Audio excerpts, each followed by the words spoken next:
Welcome, Dano.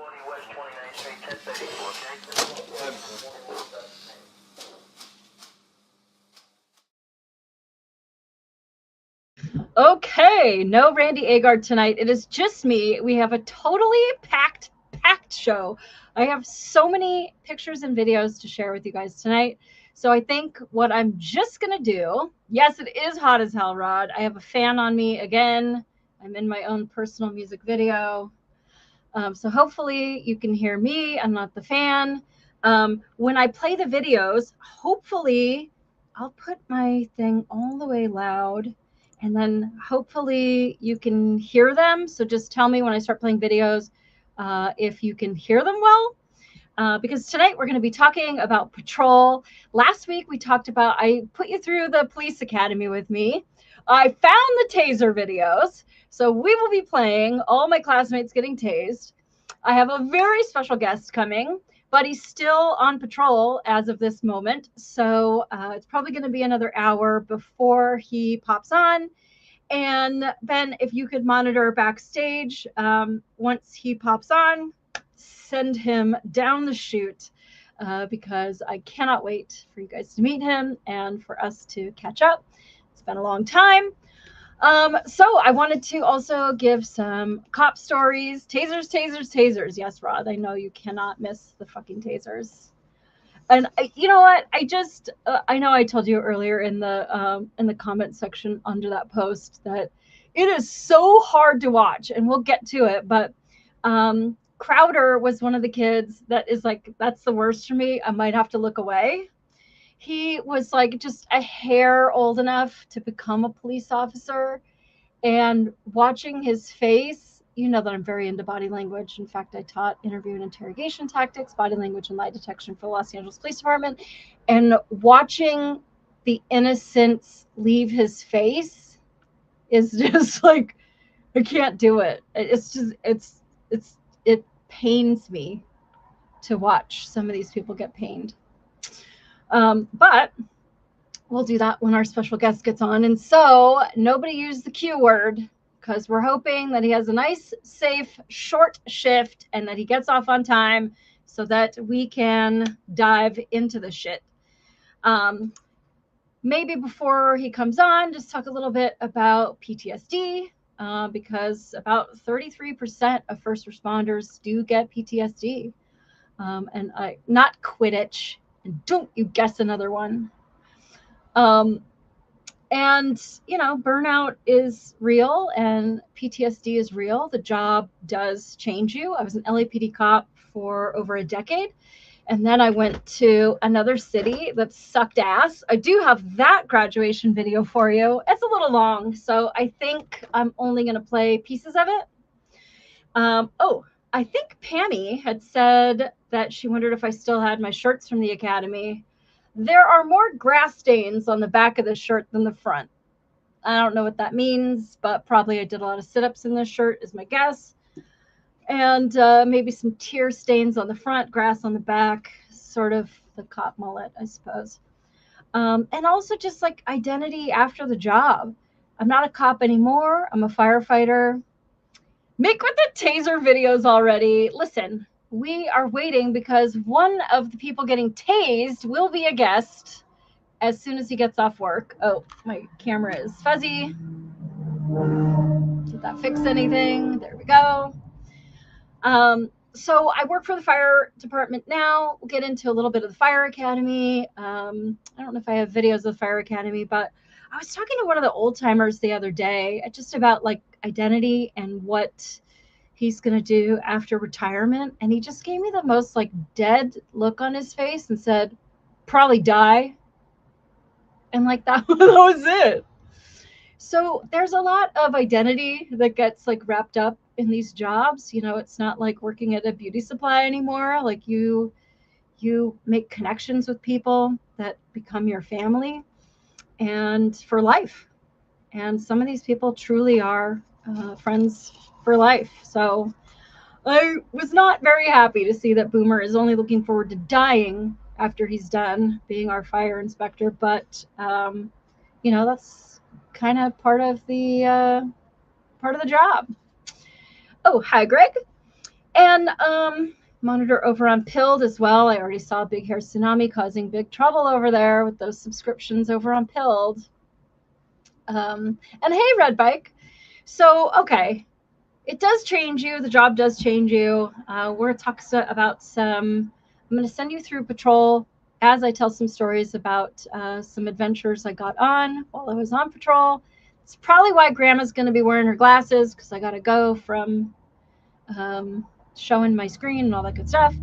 But you know, you can get into survival mode and hypervigilance. Like, it's just stupid things, like trying to buy something on Facebook Marketplace and they're being a little bit weird about giving me an address or wanting to know mine, or going on a date and like wanting to sit facing the door, or never carrying anything in my right hand because that's your gun hand. Like, I still carry everything in my left hand. And which is dumb because I shoot with both hands anyway, and I don't have a gun in a holster on my hip wherever I go. And just weird things like meeting people when I was still a cop, and they would ask you what you do for a living, and you don't know if they're cool or not, so you just tell them you're a victim's advocate. It's just like weird shit like that. And then there's like the insomnia, waking up in the middle of the night and just being like, do you remember that one time that awful thing happened to me? Let's ruminate over that for the next 4 hours. So that's fun. And, you know, just like screwing up your circadian rhythm and everything. Like, I know when I was working Vice, like sometimes you would have to be working at 3 p.m. if you were working the massage brothels, or 7 a.m. if you were serving search warrants, or 2 a.m. if you were trying to bust bars for over serving drunk people. And so working a 10-hour shift, 12-hour shift. My longest shift was 36 hours. That's a lot of overtime. And I used to have a Honda Civic until I crashed it into the back of an Acura Legend. And then I didn't have a Honda anymore after that 36-hour shift. So that was good. And the guy took off because he didn't have a driver's license. LA for you. Okay, so I have seen some shit. I don't know where. So, okay, fair warning. If you have kids, I don't even know why you're watching my show with kids in the room. I have a potty mouth. You can take the girl out of the ghetto, but you can't take the ghetto out of the girl. There may be some images that I will not be opening full screen, but you may see some disgusting things that you may not want to see. Like I said last week, you really don't ever want to go through a cop's phone because we got some shit. I probably won't open them large. If you particularly need a large copy of a dead guy, mollysleuth@gmail.com, and I will send you one for your spank bank. So I think I was only a week and a half in when I saw my first dead body. I'd never seen a dead body in my life. You know, like you go to grandma's funeral or whatever, and there's just a beautiful casket, and you don't have to look at people. And then a week and a half in, I got my first absolutely brutal person who took the emergency exit out of life. And I don't know how much of that I get into, but it was a very gruesome scene. And it was a woman, and she had like a perfect life seeming to me. So that was just such an odd one for me, that that would happen, and just dealing with the family. And I remember like we were kind of done with the scene and just saying like, sir, do you mind if I go back in your house just to close that door so that you have a little bit of forewarning, instead of just opening the front door to your house and like, there it is. And the kids were coming home, and like, I think one of the weirdest things of that particular scene was that the dad wanted me to plug his cell phone in to charge it so he could make some notifications. And he was the one that found her. He was covered in blood. We had to handcuff him. And I'm sorry to throw you straight into this call, but it was literally like a week and a half into my very first experience as a probationary officer with my first training officer. And I found the report. I'm not going to read it because I don't want his family to be blasted or anything.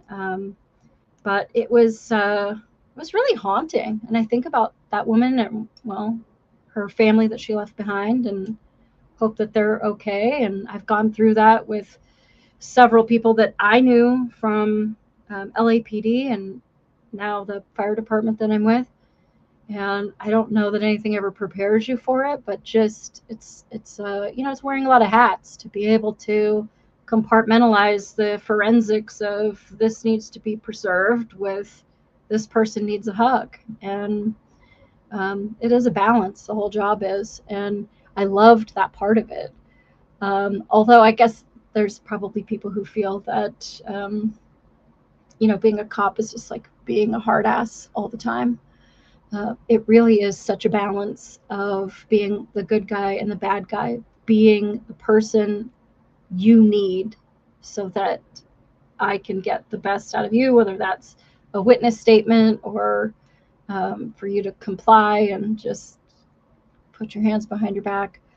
We wear a lot of hats as police officers, and so I have seen it all. I've seen robberies. I've seen, Randy calls it grape, but I think you know what I mean. Some assaults. And I've seen a lot of false reports of jilted lovers that make a report because the date didn't go their way or the guy didn't pay afterwards, or the weed was bunk, and so robberies and homicides and Susie-sides and a lot of just chaos and people, Karens calling 911 because of the worst day, which wouldn't even make an entry in my diary. Not that I have one. But domestics and really complicated relationships and a lot of arrests. And just like seeing drugs and stuff for the first time. I do have some pictures of some guns I took off the street, some drugs I took off the street. And I think we keep those as sort of like trophies, not the guns and drugs, the pictures. You got to book the guns and drugs. Because it really does feel like you helped the city that day to take some of the shit off the street. So it's crazy, injuries and heartbreak and just being in people's lives for maybe a life-defining moment for these people and being a part of their lives during crazy drama. And so anyway, let's get into it and let's get some. Is it true there's a place in a man's head that if you shoot it, it will blow up? You know I love that movie. Why are you teasing me with it? Forget the show. We're just going to watch Hot Fuzz. That's it. Okay, so I'm going to share my screen. So let me move some stuff over. So monitor the chat. I will monitor the chat. Ben, if you want to throw them up. Well, actually, I won't even see them if you throw it up on the screen because that is who I am as a person. And then, okay, so let me, I don't know what this is going to do.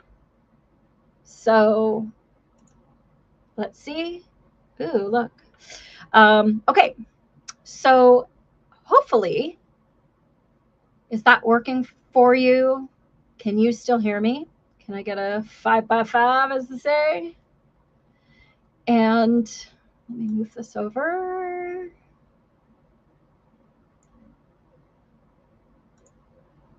Five by five, all good. Okay, cool. Now, on to the excitement. First of all, there's a lot of excitement. I'm going to do things a little bit backwards. We're going to go back into the academy, but I just want to send you through my patrol time, and then we'll go through fire, and then we'll come back to the academy because that's when my special guest hopefully will be done with his patrol. Don't look at that picture in the top left. That would be rude. But let's just make this big. Let's, oh, I don't have, oh, yes, I do. Okay. So I don't know. We'll just go through this sort of randomly, but don't look at that picture. That's rude. But he tried to kill some LAPD Rampart cops, and they were a better shot than him. So I know the guys that made that photo happen, and it was a real bad time for them. So, this job is, it can get really serious. It can be really funny. And that picture kind of reminded me, I always kept it because of the seriousness of what the job can turn into in just a heartbeat. And actually that picture, let's put up a better picture. Let's put up a better picture, let's put up my best friend, Randy Agard, and his partner, Rigoberto Lopez, while we talk about that photo on the top left.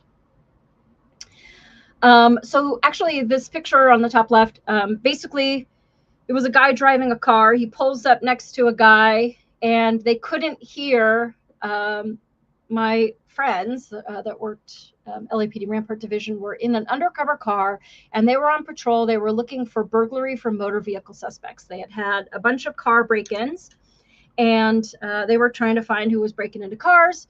So people can see a marked black and white police vehicle from a million miles away. So they took out an unmarked car, and they're driving along. They're behind this car, and they see the guy on the sidewalk get stopped by somebody that's driving this car, this gentleman on the top left. And they say they can't see what the driver, this guy, says, but the guy on the sidewalk says, "Man, I ain't from nowhere." And that's a big gang thing. Where are you from? And that's basically what happens before you get shot. Like, you don't want to be from anywhere, because when you claim a gang, then it's rivals, and no good can come from that question. So at any rate, they go to try to stop the car, and the car takes off. It's going left, right through gang territory. I'm not even going to name the name of the gang that this guy was in, but he was a gang member. You could see a little bit of the tattoos on his lower back, but I'm not going to share it. I'm not going to make it big, because we're just going to look at Randy and Rigo's faces, because they look so much better. And basically, he stops in an alley, a friendly territory. It's a dead end, and he is, you get different views. The driver pops out. They've got guns trained on the car. There's only one person in the car, so they think. And the driver sees the rear view mirror, the driver's side rear view mirror, and just sees this driver looking back, looking back, looking back, looking back, looking back. The passenger said he sees the shoulder going up, up, up, and the hand and the head moving. So he's opening something. And what he was doing was he was opening a guitar case and pulling out a loaded SKS rifle with a full 30-round magazine, banana clip, as you guys call it. And as he's getting out of the car, he is raising that gun up to shoot both of the officers. Now, they're in an unmarked car, but they are in full uniform, just like Randy and Rigo are sitting here. And as that gun is coming up, getting ready to shoot both of the officers, they shoot to stop the threat. And this is also a good photo to remind you, because his shirt was kind of doing some Charlie Kirk stuff. We'll get into Charlie Kirk next week, I think. And he goes down, but his hand is still reaching in his front waistband. Is this person dead that you're seeing on the top left? Yes, they are. But he was still reaching in his front left waistband, where he had a loaded revolver. He had dropped the rifle, and he was still going for a weapon to kill those officers. At any rate, thankfully, the officers lived to tell me the story. And so the job can be, you can be looking for car break-ins, and then this life-changing moment happens in your life.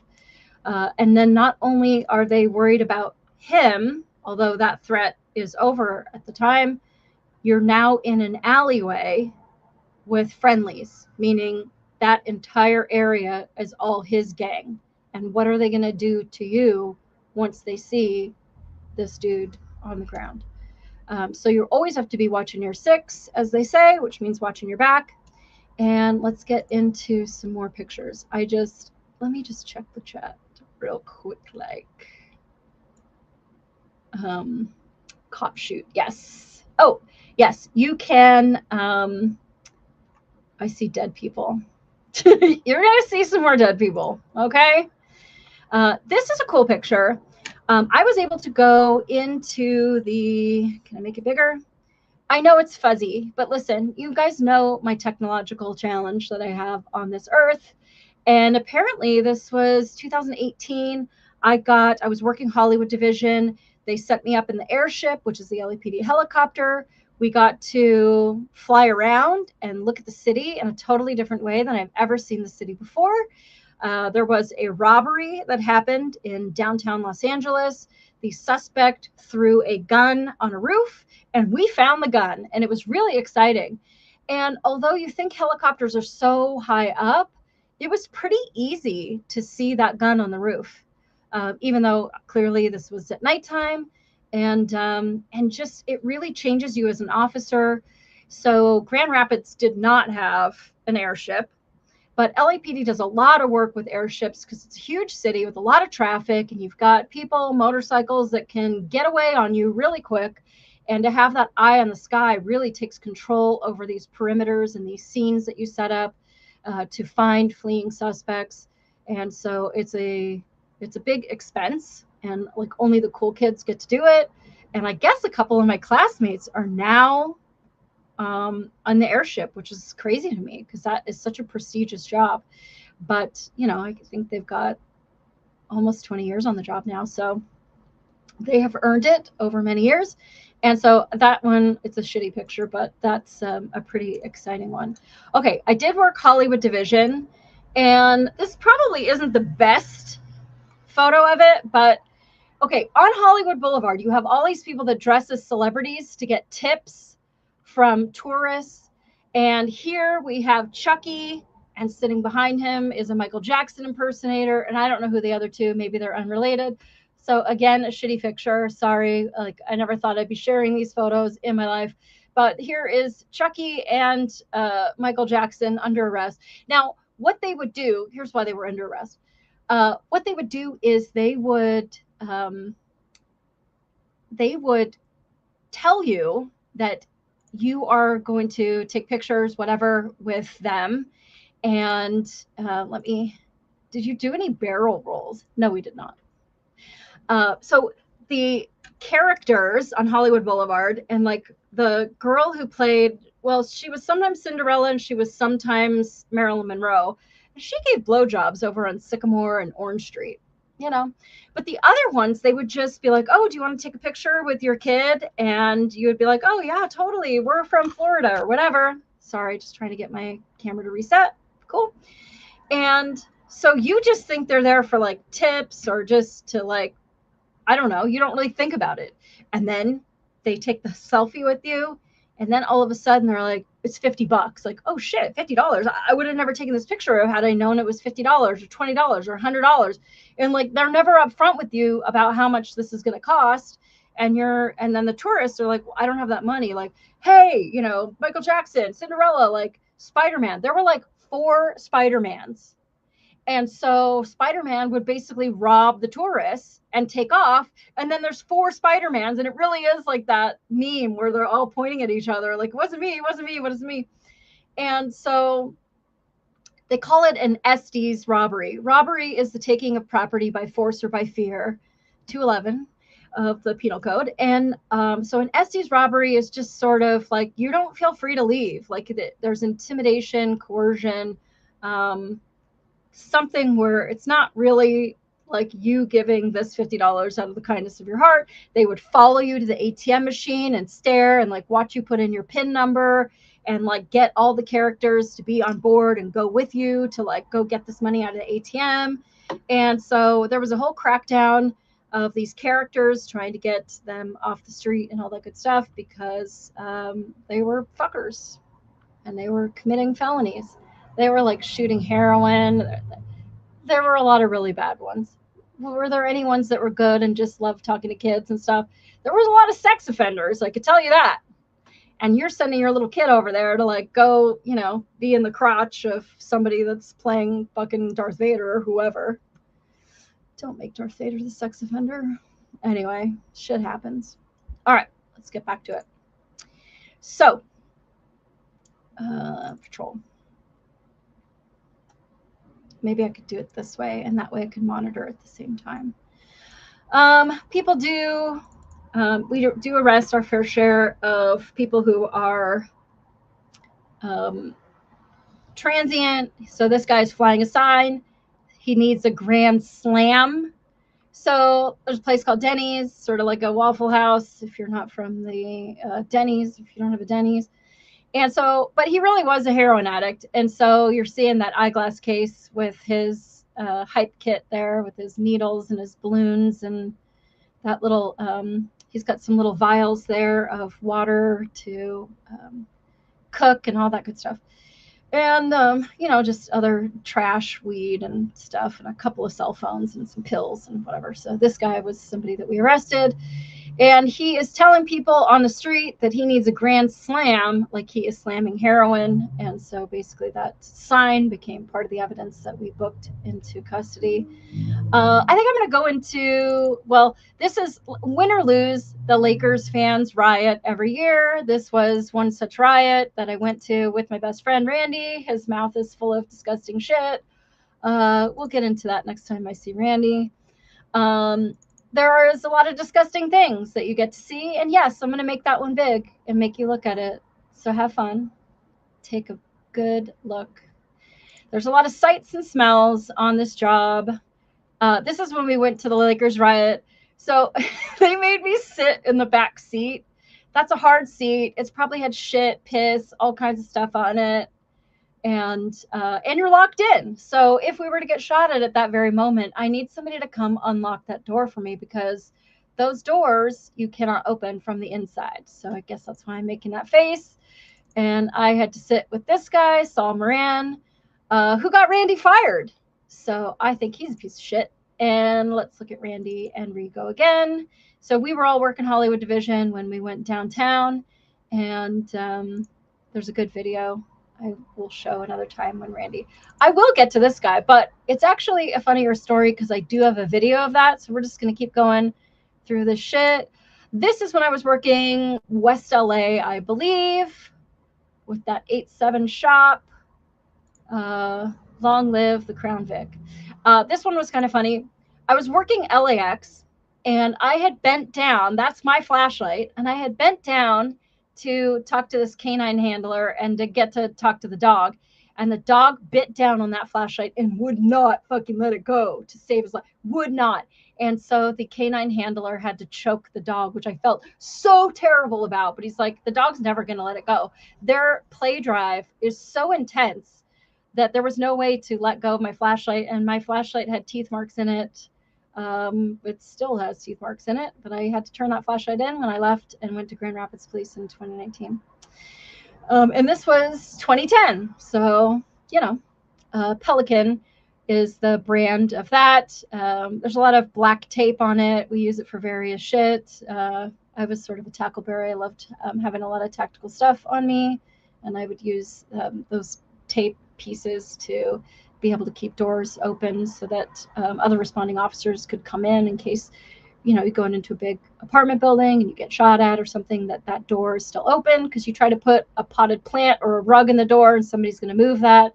But a piece of tape, people figure that the door is locked or broken. And so other people coming and going from the apartment building generally won't fuck with that. And okay, so I said I worked LAX. So this was one of my partners, Irina, and we worked the checkpoints. At this time, I was assigned to Pacific Division, and we worked day and night on the checkpoints. I'm not going to give away any secrets here, but let's just say LAX wants to keep money flowing into LAX. I got them some guns, drugs, felony warrants, and we are not LAX Police Department. That's totally separate. And LAX didn't really give a shit about what kind of arrestees I handed them. So I don't know that I would work there. I guess it's time for a selfie. There I is. That is me, 2010. Oops. Cancel. Uh-oh. What am I doing? Don't trust me with the technology, people. I think this is, again, I was working Pacific Division, and the front desk, that is the map for Pacific Division, and I think I'm pointed at the witch's hat. So those are geographic areas. So everything in the colored area is Pacific Division. Like West LA Division was 65 square miles just for that division. Then it gets broken up. So if you're working, the green area, that's one car, a 2-man unit handles all the cars in that green area. And then if the pink area gets too many calls at once, the green area might have to go into the pink area. But your job is really to stay within your geographic area and not to get caught moving outside elsewhere. I guess that might be like a good time to tell a little bitty story about leaving your area. I was done working Pacific Division, and I go back to West LA, which they called West Latte, because it has a reputation for being kind of a rich area, but nobody wants to break into my shitty Rampart apartment building to steal my tube TV. They all want to go to West LA to go get really nice shit that's insured and then go break into it 2 months later when insurance has covered all of it. So we were, at the time that I worked there, we were the highest in residential burglaries. We definitely had gangs. We definitely had homicides. And so I think people give it a bad rap and call it West Latte. But in all actuality, I feel like you sort of have to be a better cop to work a slower division, because you have to really earn it. Like, you go work a crazier area of the city, whether it's Central Division, everybody's on drugs, that's no surprise, or 77th, where, shit just falls on top of your hood. But I feel like working a slower division like West LA, you really hone your observation skills to like find crime, because it's hiding from you. It's not as obvious. And so I really loved my time at West LA. And I think Randy and I get into that in another show where we're talking about how the department royally rat fucked him. And my captain, Evangeline Nathan from West LA Division, smelled the writing on the wall, and she rescued me, and I will be eternally grateful to her, even though I'm not working for the department anymore. I love her so much for seeing what another captain was doing to my partner at Hollywood Division and getting me the fuck out of there. Randy left LAPD a convicted felon. It got expunged through the court appeal process. That's a whole nother show. We won't get into it tonight. But I wanted to tell you about leaving your division. You are not supposed to leave your division. But one of my friends from Pacific Division, Ford, wanted a good burger, and they didn't have them apparently in Pacific Division. So he comes up to West LA, and I am working Pacific Division because I was with my partner Prack. And I think I've got a good picture of us. So let me pull Prack up on the stage, because I'm going to tell you about a little pursuit that we got in. Actually, this picture was taken there. Is that a bloody taser dart? Why, yes. Yes, it is. And let's find Prack and I know he's in here somewhere. Trust me, this is just easier than having to like upload all these pictures and figuring out what I'm doing. Okay. This is Prack and I.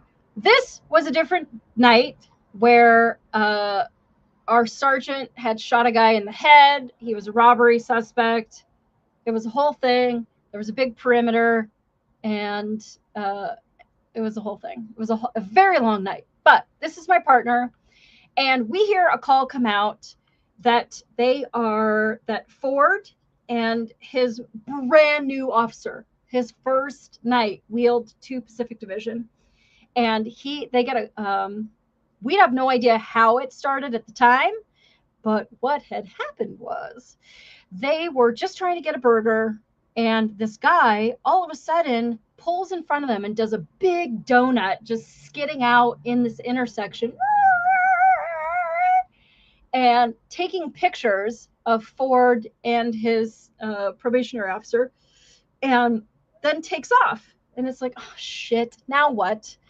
And we don't want to put it out because we're not where we're supposed to be. We're supposed to be further south in Pacific Division. We came up to West LA for a burger, but luckily this guy is going to Pacific Division, so maybe let's just follow him, and then we'll put it out once he gets into Pacific Division. So the first thing we hear is that they are show me following, which means that they're sort of in a pursuit. They're following. You got to get cars behind you before you can be officially in pursuit, and a supervisor and an airship, and you got to call the whole world. And I am with Prack, Prack is driving. Prack was a great driver. And Prack and I are driving together. I am the second car in the pursuit, and I am the passenger officer, which means it is now my responsibility to broadcast everything in terms of this pursuit. So I am broadcasting that we are going, how to get that good burger. Yep. So we are going westbound Olympic past Overland, and then we were doing, I think we were Pico, and then the suspect was doing these weird U-turns and like playing chicken with us. Like he wanted to like try to hit us head on. And then you would bone out, or Prack would get us out of the way. And when he did that, there's on the northeast corner of Overland and Pico, or Overland and Venice, there's a McDonald's there.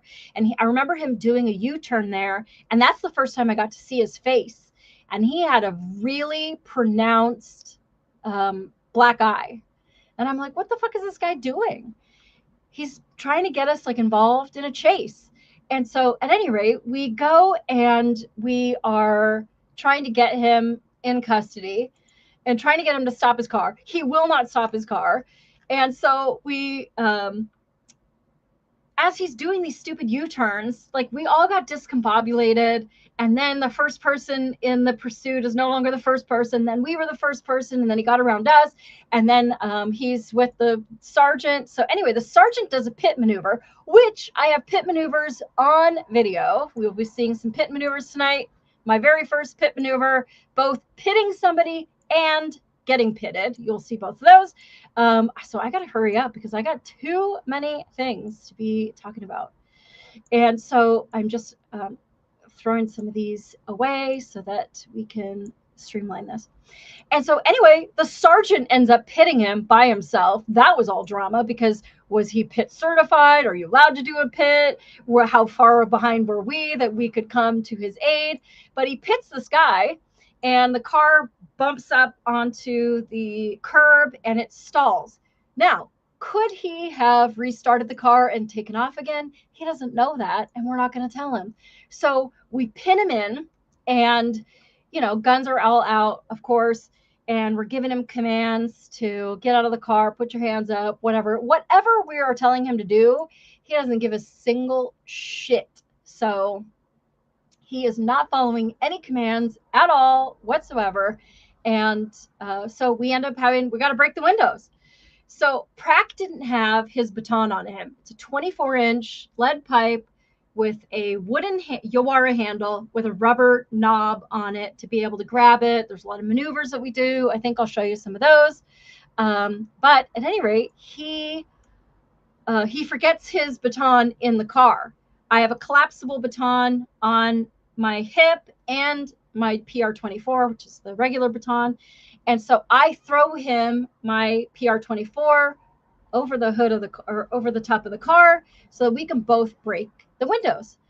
The collapsible baton has a very small little metal point on it.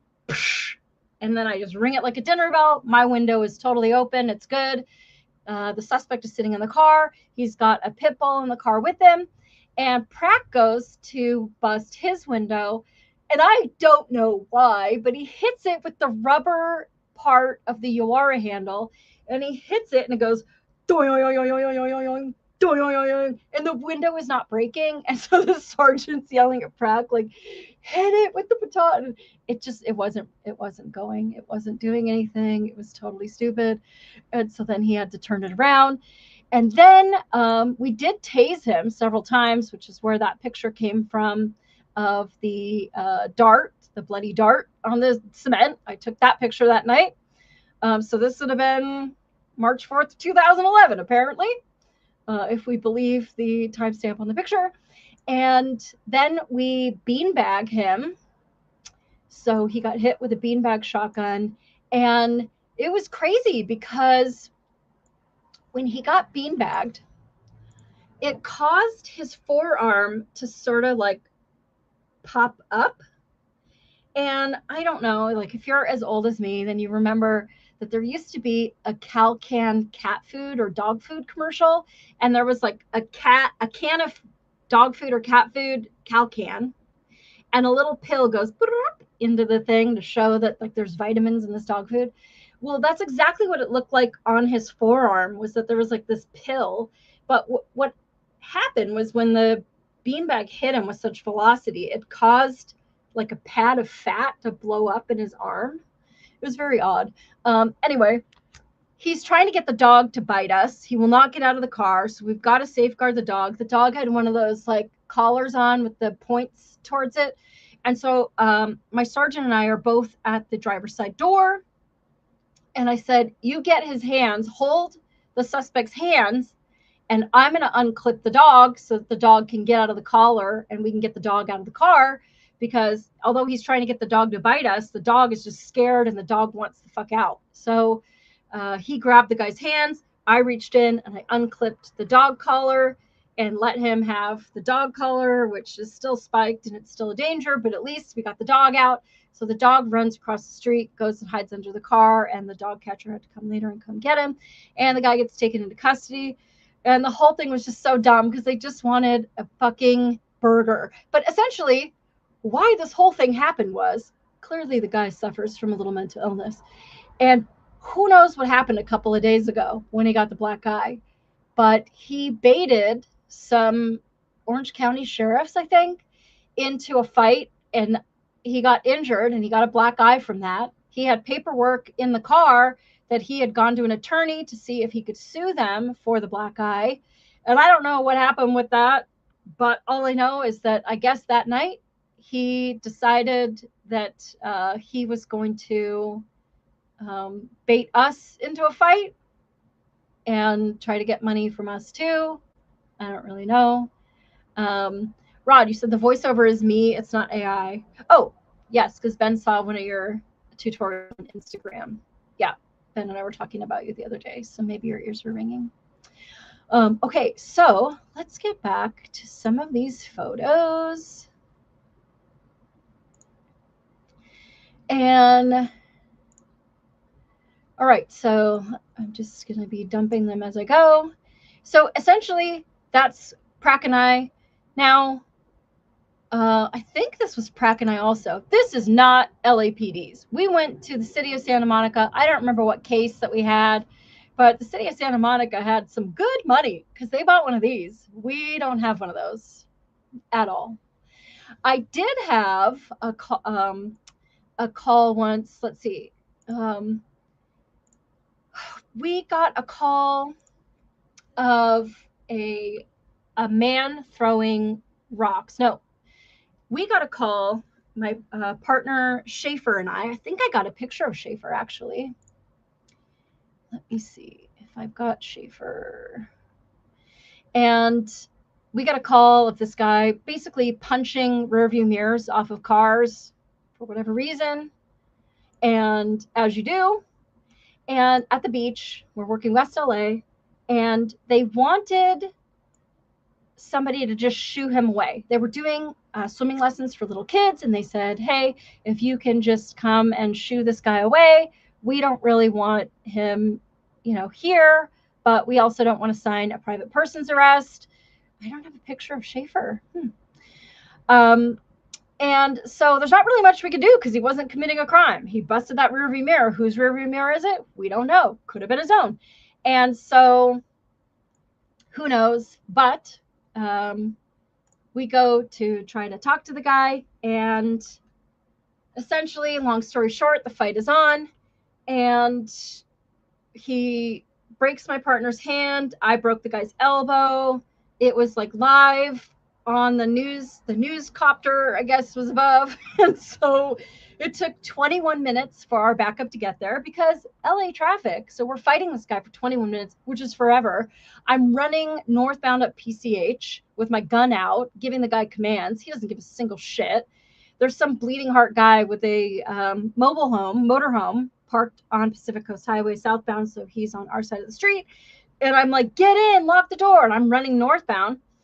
And he lets this asshole onto his thing to like get away from the police. Whatever, you're an idiot. And the guy couldn't steal the motorhome because the keys weren't in it. So he got off and he kept running northbound. And he was like throwing rocks at us. And I'm like, oh shit, this is the rock chucker. He had, I think the summer before, I was working undercover, I was working Vice, and he was throwing rocks off of this pedestrian bridge trying to take out cars that were driving. And he gets into a fight with officers. God, I can't think of who it was, Mendoza and Arceo.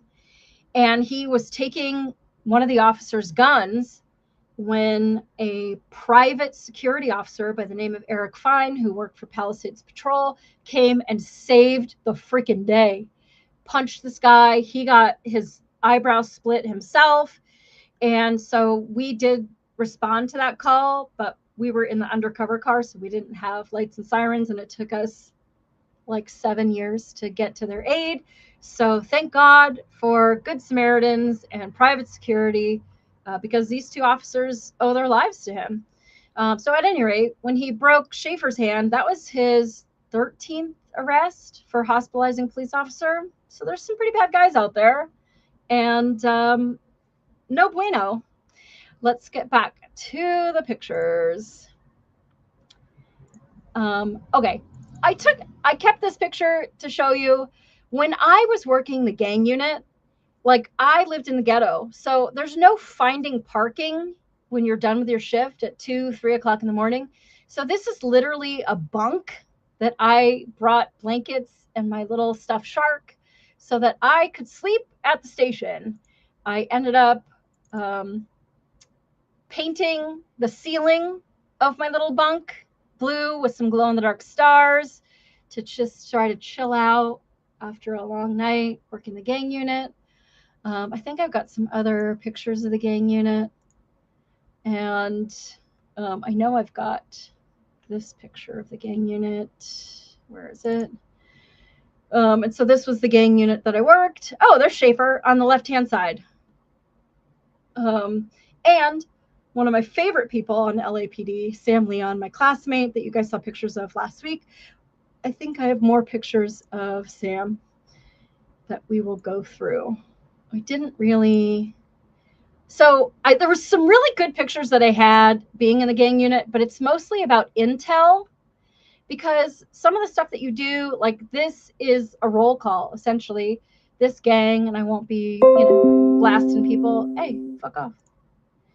I won't be blasting this gang or who everybody is, but a lot of being in the gang unit is just knowing like who your kids are and what they're up to and what their beef is and who they're fighting this week. And when they start tagging each other out like this, then you've got a turf war going on.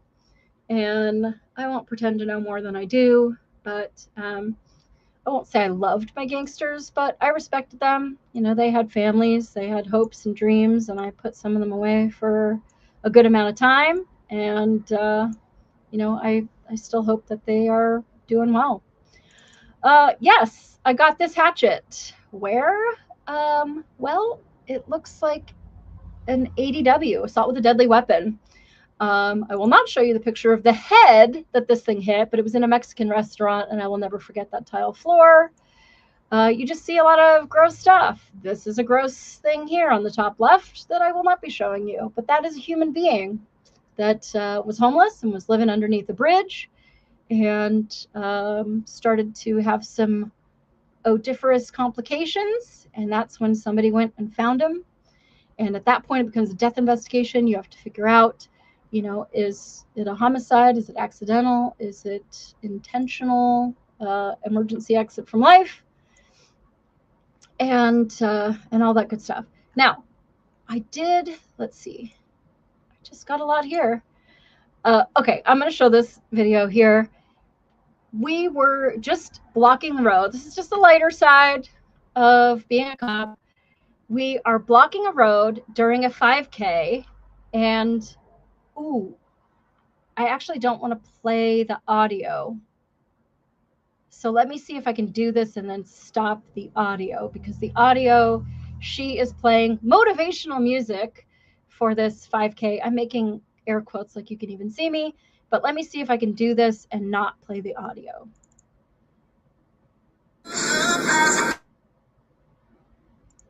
Okay, hold on. All right, that's where it is. Okay, this is my partner, Melissa Signs, and she is now playing. Okay. Hopefully YouTube won't ding me on that. But it's just like, you know, a fun time that we are doing some motivation for the people going by. And this guy was appreciative. He was also hot. He didn't stop and give me his phone number though. So, oh well. And so, I mean, the job has a lot of like light fun, and there's just some good times to be had. Like I said, I mean, this really is, you're making a whole nother family. You get to see a side of the city that you wouldn't ordinarily see. Let's see the AR. I bet it's a shitty brand. All right, I will show you that one.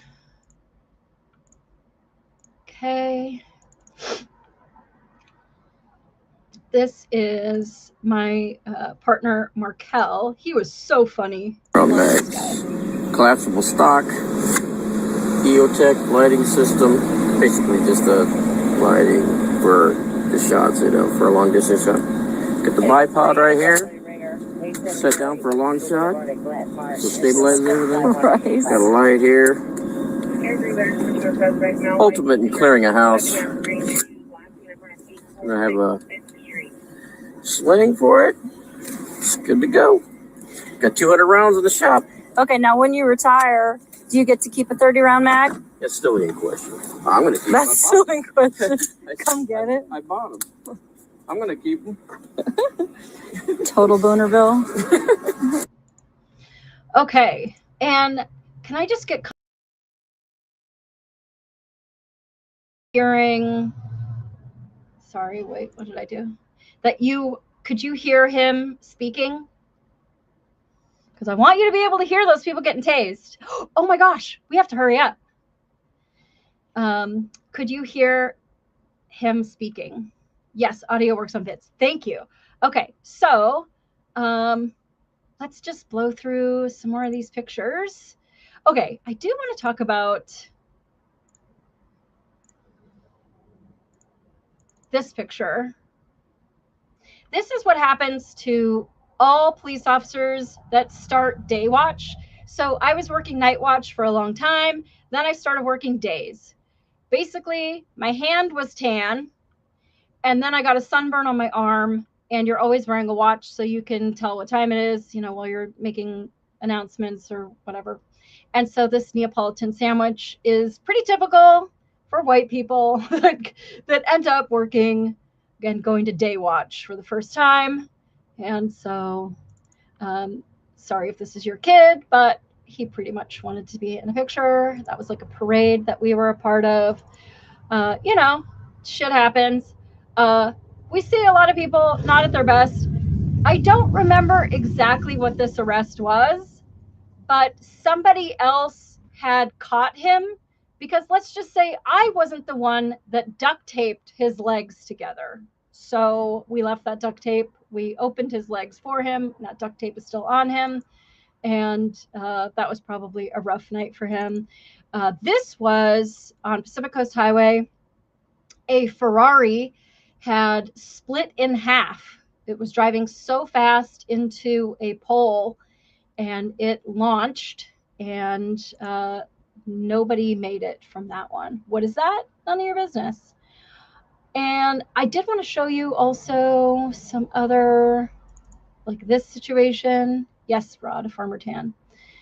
This is not LAPD, but my classmate, Tolliver, from Pacific Division, really screwed up. He was going to Aaron Goff's backup. That was a whole nother shooting. It was a whole wild night, and they got in a really bad car accident, and he was badly injured. This picture here, I am essentially that white face in the center, if you can see my little face right here. This was one of my friend's funerals, and that was a really hard time for all of us. He was chasing a car, And that car had a gangster in it, and that gangster called some other gangsters and said, I'm coming down this street.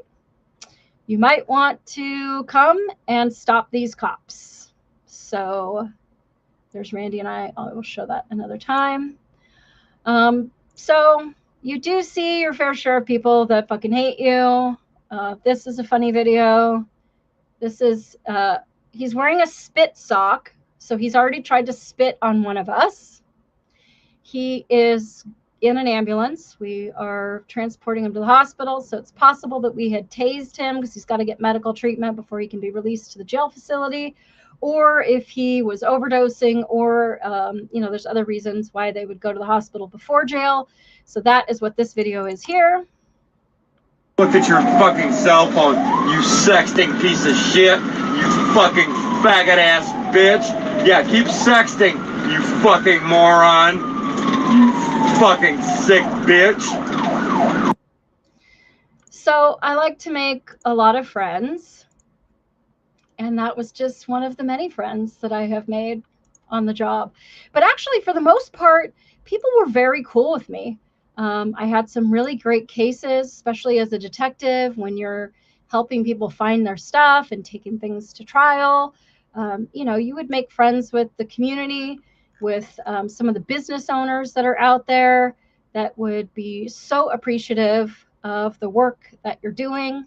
And so it wasn't all getting yelled at, but certainly the Karens are too much fun. So let's show some more pictures. I really got to get it together, though, because I think he's coming on in just a momentito. There was an old episode. Why can't I just open this? Where I talked about walking Ben Affleck, and there was some popcorn that I handed over. Actually, Eric Fine is that private security officer on the left-hand side. He used to follow us around, and one time I maybe was allegedly going too fast through a suburban neighborhood to lose him and lost him.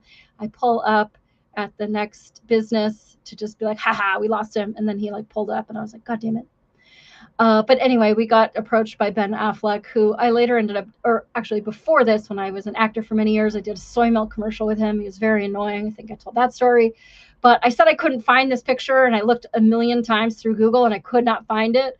But then I was going through all these pictures to do the show tonight, and I did find that stupid picture, which is dumb. I worked at a beauty supply before LAPD, and so just going in and seeing my friend Maria, and I was in uniform. She wanted to take a picture with me. She was like proud of me, but I was just super happy to see her. And this one's kind of fun. This lady had come to the front desk, and she's clearly agitated. Bark! What is that, a referral that I'm a bitch? No. You're calling me a bitch dog? No, that's not what I'm referring Then to. tell me, why'd you say I was barking? Gary, That's come exactly what on! you're doing. You know, as you do, just people getting crazy. And, you know, not everybody loves the police, and that's fine with me. You know, I get paid the same either way. And so no worries there. And now, let's see. I do have some other fun ones. Let's see. I'm trying to clear these as we go, guys. This is, it's not LAPD, but I just thought this was a funny one. While we're talking about Karens, they're arresting this guy who has a fuck the police tattoo, which is just kind of funny. You know, you can't win them all over. This is probably 100 years ago, but I made Instagram on a call that I was on. That's me in the middle with the blonde hair.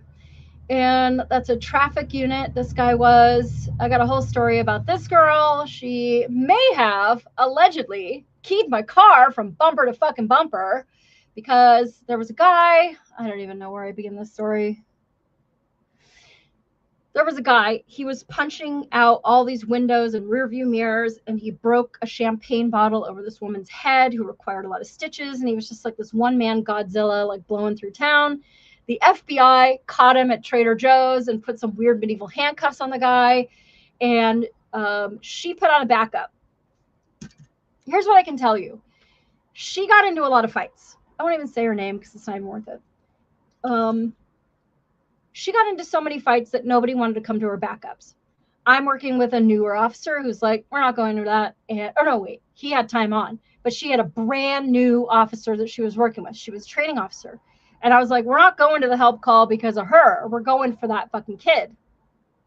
And he was on another show of mine back when. I don't think LAPD would appreciate it if you were working a side job while on duty. Hey, you know, they paid us well enough that we couldn't. So, but essentially, we got the guy into custody, and we put him in the back of her car because she's the arresting officer. We're just there to make sure that everything's safe. But at some point, usually, we all work together, so we would take her body or the arrestee and we would process him. Just give me what charges that you're putting on him, and we will process him and get him fingerprinted and photographed. And you just deal with all these victims and witnesses and evidence and all this stuff. And so because of that, you kind of split the work. My cameras. I just use my hands too much. What can I say? So anyway, he's sitting in the back seat of her car. And here, oh, there we go. And he's sitting in the back of her car. And he starts projectile vomiting and shits himself. And then he's wiping the shit all over the car. He's a skinny guy, so although his hands are behind his back, he has a lot of flexibility, and he's just wiping that shit everywhere. She is talking to one of the victims on the sidewalk with her trainee, her probationary officer. She's screaming at him, which is totally fucking unprofessional and unnecessary. And so I just try to be very gentle, and I say, switch us keys.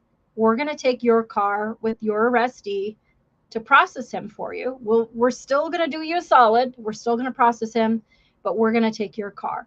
And now she's screaming at me in front of the community, saying, hell no, and all this stuff, that her sunglasses are in the car. And I'm like, there's a reason for it that I don't want to explain in front of this poor crying woman.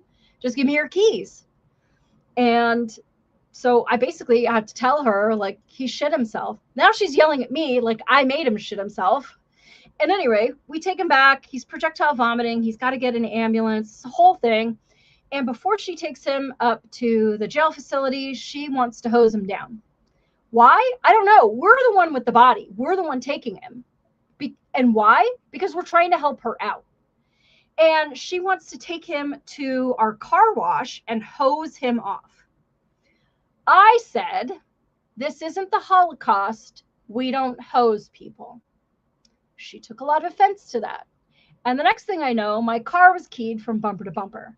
Now, as Candace Owens would say, we don't know, but we know. And I did make a police report, and I did put that in there. And they did put cameras in the lot after that, and nothing more happened. But my car was keyed, and that was really fucked up. Why did she key my car? Well, her car had damage on it. That was the whole thing. I'm not even going to get into the story. I didn't do that. We know who did it. She freaked out. She's like, so anything can happen in our parking lot. Nothing's going to happen of it. And then like a couple weeks later, that. Anyway, this job brings a lot of different kinds of people to it. And what I can say is that sometimes you can learn by watching the kind of officer that you don't want to be. And I'm very grateful to her because I learned a lot about policing from her and how I didn't want to be on the job. And so I'm really grateful to her. So thank you for keying my car, allegedly. Okay, let's get into some more pictures. This picture is my forearm, so chill out. But I was wrestling some kind of hobo. I got bit by something. What was it? I don't know. But I had to do a whole medical report, all this stupid shit. It was dumb. So that was stupid. This is when I made detective. I don't think I needed to make that one bigger. This one was funny. So this is taken by this guy, Steve Curl, who used to work the door of Perversion, this like sex club at 7070 Hollywood Boulevard. And he took my picture while I was doing a pedestrian stop across the street. I thought I had a picture of my car stopping somebody. Maybe I didn't put that there. And anyway, I went to the club afterwards. I did not go inside because I'm in uniform, but he took my picture in front of the club. And I thought that was kind of like full circle. Cops do keep a lot of pictures of some of the trophies that we get. That's not my meth pipe, so that's good. And I have this picture. So Morales and I don't know who he was with, but they saw this giant turtle in the middle of the road. And they saw this bus coming and they're like, okay, as soon as the bus crosses, we're going to like go pick up this turtle and we're going to take him to the side of the road. Although the bus comes and the bus totally kills this turtle in the middle of the road. It was really sad. And it was kind of fucked up. But they watched this turtle get creamed. Now, this is in Pacific Palisades, and I'm sorry if it's your turtle. I saw all your turtle posters all over the Pacific Palisades that you were looking for your lost turtle. And maybe I might have stolen all of those turtle posters and taken them back to the report writing room at the station and put them all over the place because I was like, just call them and tell them that you saw the turtle get hit. No, I can't tell them that I saw the turtle get hit. Like, you have to, because they think the turtle's missing. They think the turtle has like a new home and you watched it get creamed by a fucking bus. And so I guess that's why he's kicking the statue of the turtle, because that goddamn turtle. And so then a whole thing happened afterwards where like take your time became this like slogan at West LA because essentially the turtle was going really slow, the bus was going really fast, and hilarity ensues. Okay, so hopefully we're getting to a good, hopefully we're getting some of the shit. Okay, that's just us driving lights and sirens. Nobody gives a shit. Perez, I fucking loved that guy. I don't know where we're working. This was, there was a shooter in Hollywood Division when I was working there, and that is not me, but that was a call that we went to. Okay, now I know I had told you that I was a volunteer for LAPD long before I came on the department as a sworn officer, and I told you I had fire engine red hair, and you didn't believe me. But here I found a picture of me when I was just a volunteer for LAPD with some of the senior lead officers. That's Alex Batista holding the water bottle. He's the guy that got the $500. Patty Brindle, some of the real greats that worked LAPD, Rampart Division, senior lead office. And they're the reason that I'm a cop. What's that picture? None of your fucking business. I won't be clicking on that. Don't even think I will. And also, I told you that I was dared. This is Captain Dennis Cremens, an absolute legend. And he retired very soon after I was either in the academy or was just graduating the academy. And I went to his retirement. He remembered me, which was amazing. And I still talk to him to this day. And he was one of the most influential people in my life. And just, I don't know, he's just like one of these people that I'm going to love forever because he kind of dared me to be a cop and it changed my life. Okay, I got a funny picture. So this is an officer by the name of Ralph Rocha. He and I were taking a 5150, which is somebody with mental illness, to the hospital for whatever reason. I don't remember, but I had a funny, stupid Ralph Rocha video. Oh, two things. One, we were driving down the 405 freeway, and all of a sudden, out of nowhere, he just screams, "That's what you fucking get!" And I was like, who are you talking to? I was the only person in the freaking car with him.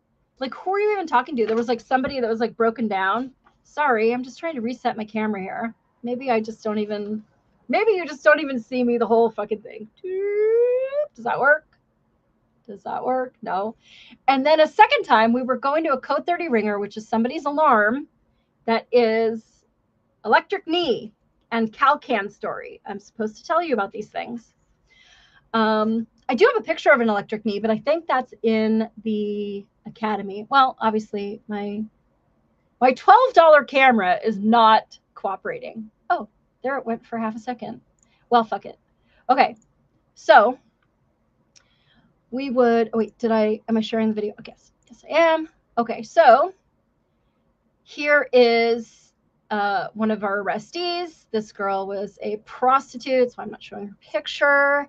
I do have a picture of me as a prostitute. I gotta find that. Here's a meth pipe. Here's me with Markel. Here's me living the fucking dream, working the beach. I don't know why this is in my patrol pictures, but this is my allergy testing after I went into anaphylactic shock in the academy, so that's good. It looks like I was allergic to a few of those things there. Oops. Okay, hold on, patrol. and some guns I took off the street.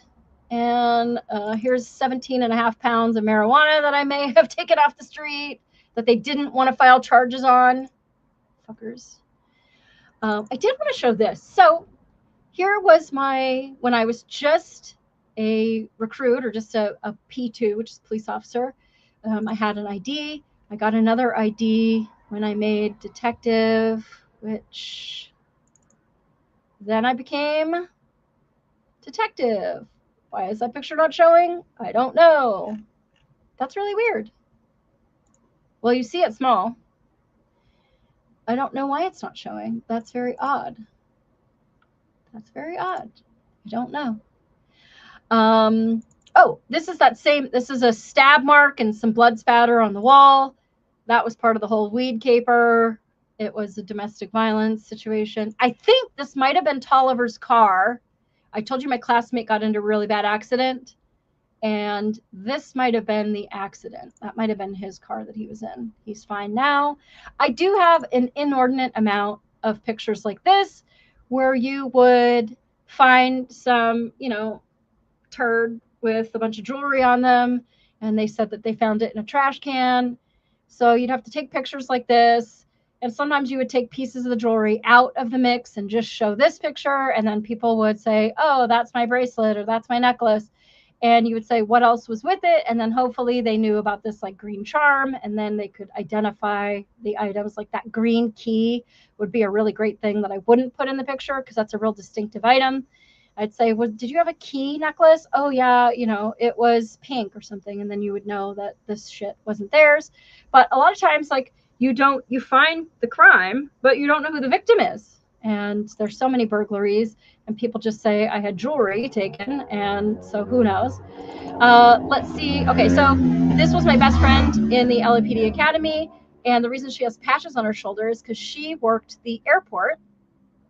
And so I don't know, when you have the black band across your badge like that, it's because of a funeral.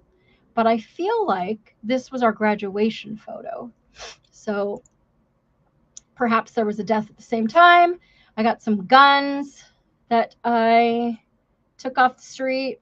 Here's the average case. This is a single case that I was taking to the district attorney's office or city attorney's office for filing determination. You got to give them all these copies of it and this shit. And so, I mean, it's really common as a detective that you're just walking around with reams and reams and reams of paper. Okay. Oh, there's the picture when I was on the pedestrian stop. I knew that there was one. Okay. This picture I'm just showing you as we get back into the Academy videos. A thumbs up is not a natural thing for me, but it did become natural when I joined LAPD, because when you go into the gas house and you get gas, and I think I've got video of that, you've got to give them a thumbs up to let them know you're okay before you're allowed to leave. And so the thumbs up is sort of a sarcastic, everything is hunky-dory here, when really, obviously, we've got our Kevlar helmets on, the shit is clearly hitting the fan, we're probably at a riot someplace, and yet, thumbs up, everything is A-okay, or code 4, as they say. No, I am not going to blow by this picture. I will show you now. This is when I was working Vice. This was my outfit as a prostitute. There you go. Now, the funny thing about being undercover and being a prostitute is when you get an arrestee, you have to take a picture with him.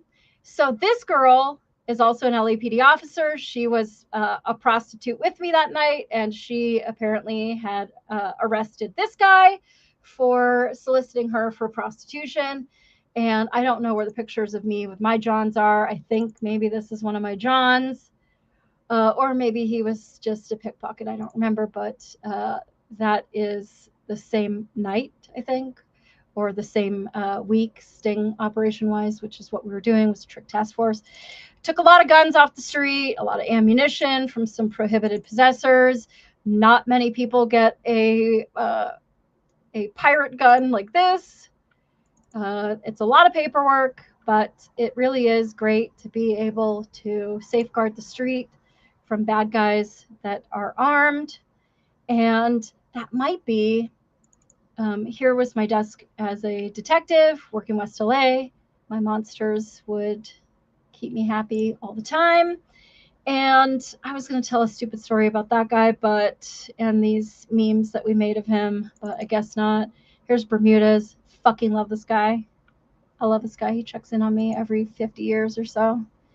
But I think we got everything that we're going to get in that one. Are you arresting a fucking pirate? Yes, we arrested a fucking pirate. Okay, so we'll just take that whole thing up.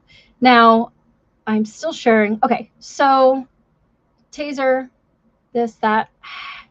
Let me check my phone just in case I have our special guest has not messaged me yet. So somebody must have used the Q word. That's all I know. Because no, you don't arrest a pirate. You arrest a pirate. Jesus Christ. Circle of one. Okay. I was just going to tell some stories before we got in. I know I'm blurry. I can't help it. It's my $12 thing. And I saw you making fun. Maybe you need a $14 camera. Yes, Rod, I need a $14 camera. You should PayPal me $14. You know what I look like. You've seen every face I make. Okay, now I wanted to tell some other patrol stories while I have the time. I'm just thinking right now, there was a funny time where we were going to a screaming man call.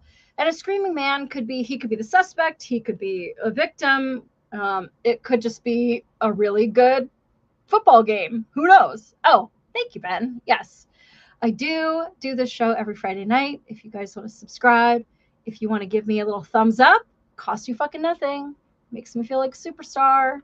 And it keeps me motivated to do show week after week after week. So if you want to give me a little, that's like a tip that doesn't cost you anything. So I feel like, don't be an asshole. I'm bearing my heart for all to see, as VNV Nation says. So the least you could do is give me a little thumbs up. And if you want to keep coming back for more, because our show varies, then subscribe someplace. There's no charge for it, but then you'll get notified. And you can look at the show and go, oh, this is a show about tits. I want to watch it. Oh, this is a show about dirty feet. I don't want to watch it. You can decide. That's okay with me. Okay, so we're going to the Screaming Man call. And there's a bunch of us there. And it's, it's a serious call. We don't know if somebody is being stabbed inside the residence. They could have already been stabbed. And it could be very quiet once we get there. They could still be fighting. When we get there, it could be a total misunderstanding and just be like a loud party where the Karen next door is like, I wasn't invited and now you need to tell them to shut the fuck up. You'd get a lot of weird likes for a Dirty Feet show. Yeah, I might. Or I might not. I think that's a very niche thing and I'm not really sure that I would. Hey, can you... so they give you the whole LAPD manual on tape. Did I fix it? I fixed it. Okay, cool. So at any rate, we're trying to sneak around the back of this house. Screaming man call. You don't hear jack shit when we pull up.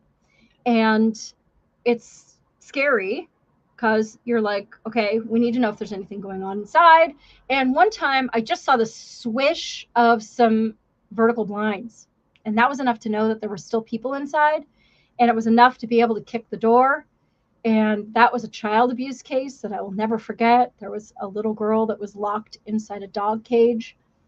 And the mom was high on drugs and had given her and had handcuffed her inside a dog cage. And the neighbor called for a screaming child saying, let me out, let me out, let me out, for hours. Horrible, horrible call. But in this call, it was quiet and there was no signs of life yet. We hadn't gone in the backyard. The gate is totally locked. It is too tall for us to reach up and over. And so we're all trying to figure out, and I have my my detective thing, which I have. Oh my God, I'm going to redo this. This was my binder when I was a detective, and like you would have a bag just in case you get a gun, and property bags in case you get an arrestee. But I used to carry, that was a smaller one in my pocket so that you could jimmy doors open and stuff. And so I love tactics and weird little gadgets. I carried a reverse peephole as a officer, still have it, and loved it. It helped me with a suicide call actually once, because I saw that her table was upside down and we were able to kick the door and save her life. And so I love all my little gadgets, but we could not get into this freaking backyard at all. And I hear one of the training officers just say very quietly, because of course you don't want to let out your location. And I just hear very quietly him say, "Hey, I got the key." Like, he's got the key. How did he get the fucking key? Like, how did the homeowner give him a key? Like, I don't know what's going on, but he has the key. And so I get out of the way to let him forward to open the door with the key. And he doesn't have a key. He found a chair and he stands on the chair to open the gate, and we all go in. And that call was just a domestic. Nobody went to jail on that call, I don't think. I think they were just screaming at each other. I thought I had one of my business cards from when I was in the gang unit. I paid my own money to make a business card. I found Molly on YouTube and donated a thumb there as well. You donated your thumb. Becky, you only have 2 thumbs. I'm somewhat of a philanthropist. You can be too. Becky, I love you. So that was just so funny. Like, I got the key. And I just turn around and like, he's got a chair. But then there were other times, like getting into pursuits where you're just like, oh shit. And it's that fight, flight, and freeze that I talked about last week. And that guy I just showed you a picture of that got Randy fired, Saul Moran. He was, we'll get into that story in a minute. This is a form when you arrest somebody and you have to ask them certain questions to book them into the jail facility. And I could tell you this booking number, but this arrest was an arrest I did on 10/24 of 2014. And one of the questions is, do you take any medication? And he told me, which I wrote down here verbatim in quotes. The quotes are fantastic. I like to put things in quotes so that you know that's really what he said. Opiates whenever it is offered. I asked the guy, do you feel suicidal or feel like hurting yourself? To which the arrestee answered, I'm going to punch you, you fucking dyke ass cunt bitch. That's what he replied with. I wrote it down. Do you have a history of, or are you currently under the care of a mental health professional? Cunt, you tell me. And are you currently taking any medications? You give me some goddamn pills, I'll take them, is what he answered. Do you have a history of using drugs and or alcohol? My lawyer is going to hang all of you, fuck all of you. It's in quotes. That's what he said. Are you receiving ongoing medical treatment for any medical facility and or assisted living, board and care, rehabilitation center? You're so fucked, cunt. So I do like to make a lot of friends. So that's nice. You're so fucked, cunt. His name was David. David, I hope you're doing better. I just got a text. Not from our special guest. I don't know where our special guest is, but I was told to turn to, here's some cabbage for the $14 camera upgrade. What are we even talking about? Rod, you're out of control. Oh my gosh. I can't even believe it. You are too funny. Thank you. Now I just need to figure out what camera is going to work for more than 30 seconds with the amount that I'm constantly moving my hands around. Dyke, that's weird. I didn't know you were an LGBT. Listen, Becky Lou. When you are on patrol, like I didn't wear makeup because good people don't care if I look like a dyke, but a bad guy is going to see a girl in makeup and the fight is on. And I owe my partner, which is generally a dude, but even if it's a chick, I owe my partner not getting us into a fucking fight. So I wore dyke as a badge of honor because that to me means that you think that I look pretty tough and that I don't give a shit, or you think I do things, but I don't care. So I was okay with being called a dyke. That's totally fine. And when I see, like, when I went to Grand Rapids, there were girls that were like so much makeup and these like stupid barrettes and shit in their hair. And it's like, dude, you're just going to get in one fight and realize that that really is like unnecessary. Anyway, so I'm working Hollywood division with that shitbag that got Randy fired. And I was driving. I feel like I told the story, so I'm going to tell like a shorter version of it. I'm driving because he said girls don't drive. And so I was like, well, tonight I'm going to drive. And, you can see that girls do drive. I don't even like driving because honestly, the person driving is just the chauffeur. The person that's in the passenger seat, at least in terms of LAPD, which have 2-man units or L cars, they're the ones that are running all the calls. Like, what calls are we going to take? What license plates do I want to run? Do I want to watch that guy as I drive by him? Like, I am doing all the observation work and all the brain work. I talk to all the victims and witnesses. I write the report. So I am shaping, yes, I am the Terminator. Thank you. I am sort of shaping the day. And like, you're just driving me around. So I don't even prefer to drive. But I was driving this time, this only one time. Excuse me, that was RoboCop. Whoever. I don't know.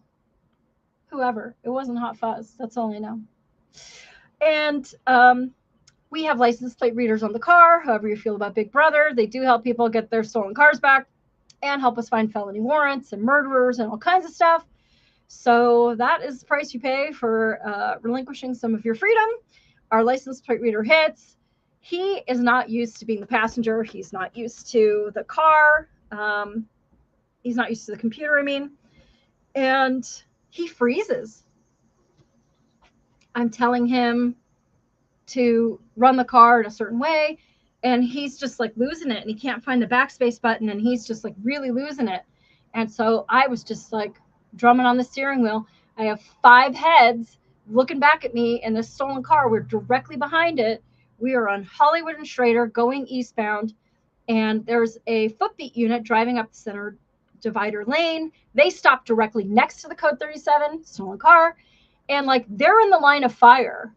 They don't know this car is stolen, but the fuckers in the stolen car know that they're stolen.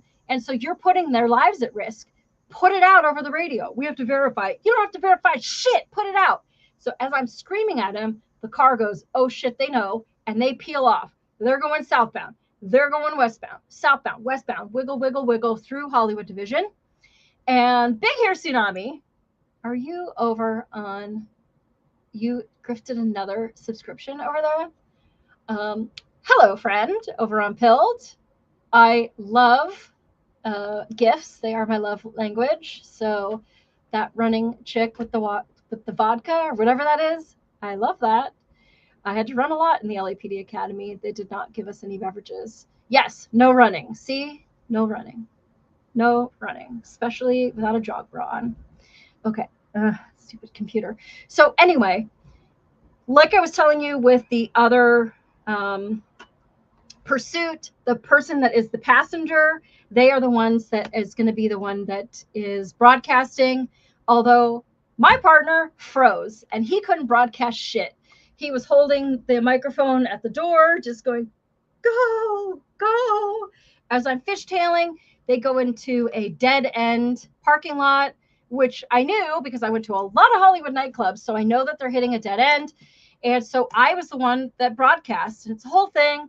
But everybody was like, why were you the one broadcasting? I thought you were the one driving. Everybody knew that I was driving that night because he didn't want any girls to drive. And so it became this whole thing. Like, I thought you were driving. Why were you broadcasting? Because the first thing that gets broadcast is 6x66 to show me code 6 on a code 37 vehicle. I have 2 running westbound male Hispanics, baseball cap shorts. I need a backup airship and a supervisor. I have 3 at gunpoint. I am code 4 here. You know, go get the guys that are running. I don't give a shit about the 3 whores in the back seat. I need the gangsters. And so perimeter gets set up. They eventually get caught only because they're stupid. I feel like I don't know how I fix this. But with Rod buying us a $14 camera, clearly we're never going to have this problem again. That's how I feel. Maybe I just need to like handcuff myself so that I don't use any hands and then I don't make anything blurry. So at any rate, everybody was like, I thought you were the one that was driving. I was like, I need to talk to my partner. And I really learned a lot about that fight, flight, or freeze. And I think that's a little bit about why I wanted to do this show, actually, because it is all going to come full circle now with the fire department that I work for. You don't know if you are a fight, flight, or a freeze until you get put through shit. And there isn't really a way to test for it in terms of like a job interview. It's like they can't just like shoot at you and see how you handle it. So it's only these like moments where I've gotten into shit and just like impressed myself with how I stayed like calm under pressure and how you're just thinking about what you need to do and not the emotion of it. And I think that was me before the LAPD Academy. I mean, I was 35 going into LAPD, 34, I think, in LAPD Academy. I had been in Hollywood for many years. Before that, before going into the academy, I had been robbed, attacked, chased, this, that, and the other. Don't tell my mom. And so I had seen my fair share of bullshit. And in fact, I remember once I lived in Koreatown and I would get home from the clubs about 2:30 in the morning. And these three guys were walking my direction, northbound on Vermont Avenue. And it was the closest parking spot I found. And then you would walk a couple blocks to your apartment.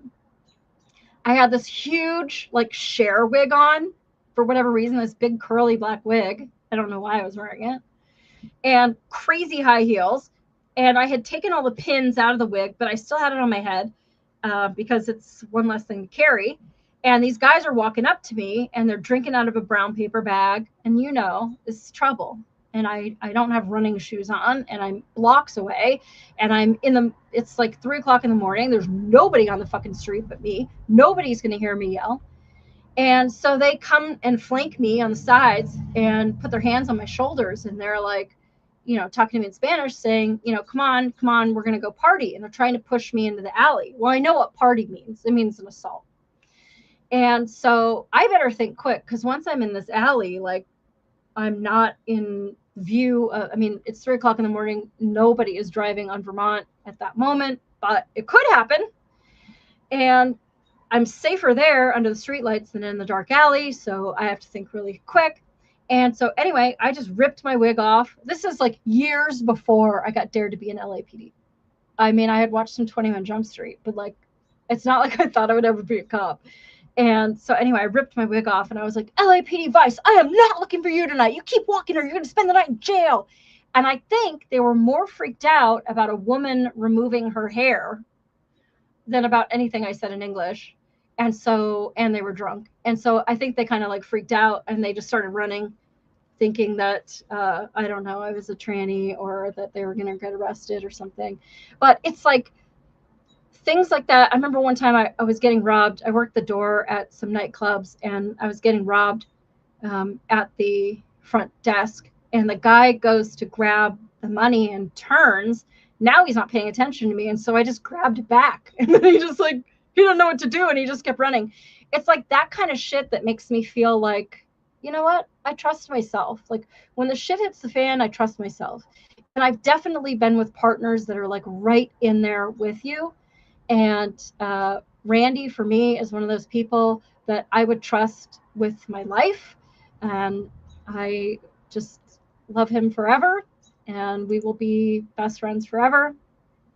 And then there are people like this idiot that I sat next to during this pursuit where I said to him, like, what happened? Like, why'd you freeze? How come you didn't broadcast? Why couldn't you use the computer? Why couldn't you do any of this stuff? And he literally says to me, I didn't know you could drive like that. We would have looked stupid if if we would have lost him. I said, we would look stupid if they found our dead bodies in the fucking morning. Nobody knew where we were. And that was really a good time for me to like think about it more, because you should never go faster than your partner. He was not in that pursuit with me. He wasn't mentally there. He was breaking down, and I should have just, it's a stolen car. Who cares? They'll get it later. I shouldn't have chased it. And I learned a lot from that pursuit, to just, there's a time to sit back. If my partner can't run as fast as me, that has never happened, by the way. But if they're not in with you, then you're alone. And that's a really unsafe place to be. And so, you know, I thank him for failing miserably at that call, because it really helped me to get a different perspective and be safer later on in my career when other shit happened. And so, yeah, we did get those guys in custody, but, you know. But, okay, so I tell you about this fight, flight, or freeze. There's some other stories I could tell you. But I want to transition now into, I don't know. Let me check my phone again, where our special guest is. I don't know. Do we make this a part 3? I don't know. But I still have pictures to show. So let's do some more pictures. Because I don't want to show that. I swear I'm not teasing the whatchamacallit. I am not trying to. I do have the goods. See this here? I do have the goods. I have come with the goods. Let's just watch Aiden, our class leader, get tased. Because I told you. All right, you tell me when you're ready. Go, ma'am. Hear the sound? You can tell that he's got the effects. You hear how quiet it is? Nice. Good job,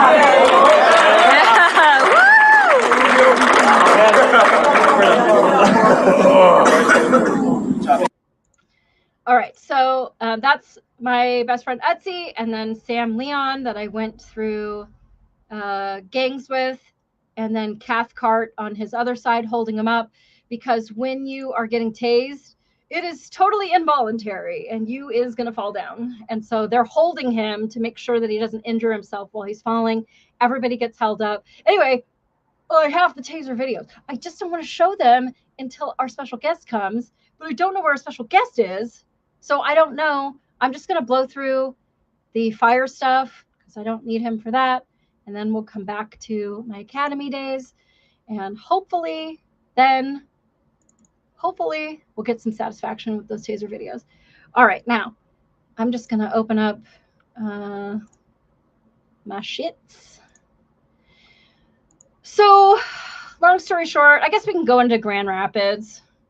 So after LAPD, I joined a totally shitty department. Oops, we cannot have any motivational music at all. I do have some timestamps. I think I hear special guest sound, I think. So I'm going to let that get monitored. Is this when we're getting... Are we playing it? Okay, so this was me for Grand Rapids. I'm just going to blow through some of this shit here. 13.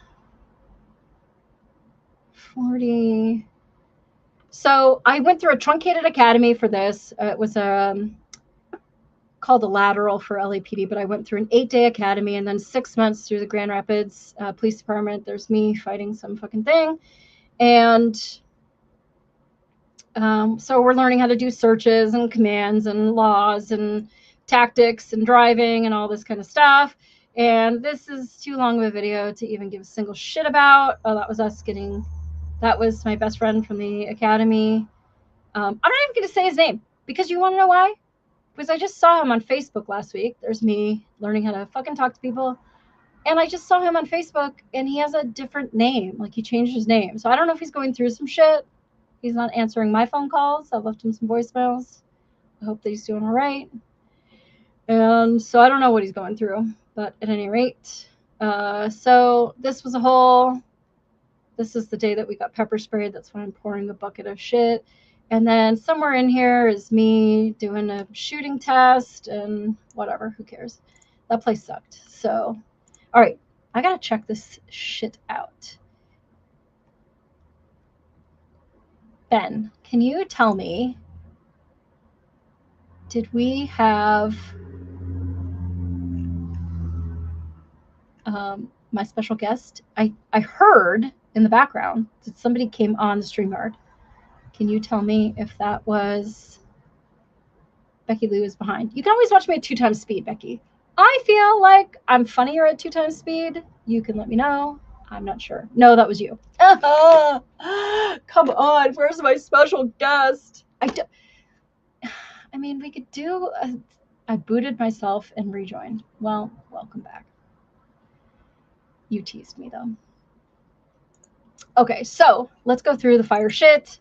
I don't know. I mean, you guys tell me if we're gonna do a longer video or we do 3. I don't want to keep doing the taser teaser, but okay. I want to talk a little bit about that camaraderie. So after Grand Rapids fully fucking failed, I came. They gave me a bad rap. We've talked about it, and I couldn't get a job. They were giving me a bad recommendation. So I joined a fire department because they don't give a shit what the police think about you. So I went through a whole new fire academy from scratch and made new little friends. They called me grandma because I was older than all of them. And so this is my class. I am dead center with the beanie on and with my classmate putting his arm on my shoulder. And so this was my family for about 6 months through Fire Academy. Now, what was different is they all went to work different fire departments.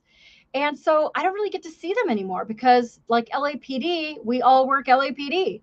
But all these guys, it's a little bit different here in the Midwest. It's a smaller thing, kind of like Rio Hondo. Everybody goes to that police academy and then they get different jobs all over the place. But here I got my firefighter 1 and 2, my hazmat operations. And then I joined fire department. And here's me at a training and on the job. This was a training that we did. And but you know, you got new baby brothers. Here's them doing Jenga with the jaws of life or the cutters, spreaders, the hydraulic tools that we use to be able to cut people out of their car. Well, you can also use them to play Jenga with the chocks that we use to stabilize vehicles. And anyway, I just, you know, it's a different family. The fire service is much different. I feel like this a lot of the time. But I think I wanted to share, you know, there is camaraderie. I got this for Boomer. I got a little Lego fire hat and glued that onto it just to remind him constantly how much love for him I have. A lot less pictures, especially on scene. There are people that take pictures of you, and sometimes you can find a picture of you putting out fire in a magazine or online somewhere. But when you're wearing these turnouts, which is what you call the coat and pants, you don't want a phone in your pocket. It's going to get crushed. It's going to get burnt. And so, you know, unlike LAPD where you have your phone on you a little bit more, you don't as a firefighter. So I don't really get the opportunity to take pictures as much. On training days, yes, which explains why I have lip gloss on there, but not during real calls. But this one is my favorite picture, not because of how fucking disgustingly fat I am, because that's disgusting, and it's being taken care of, but because when I graduated the fire academy, of everyone, my family didn't come to my graduation. Utsi, my best friend from the LAPD Academy, got on a fucking plane and came to see me graduate the fire academy. And this picture means so fucking much to me.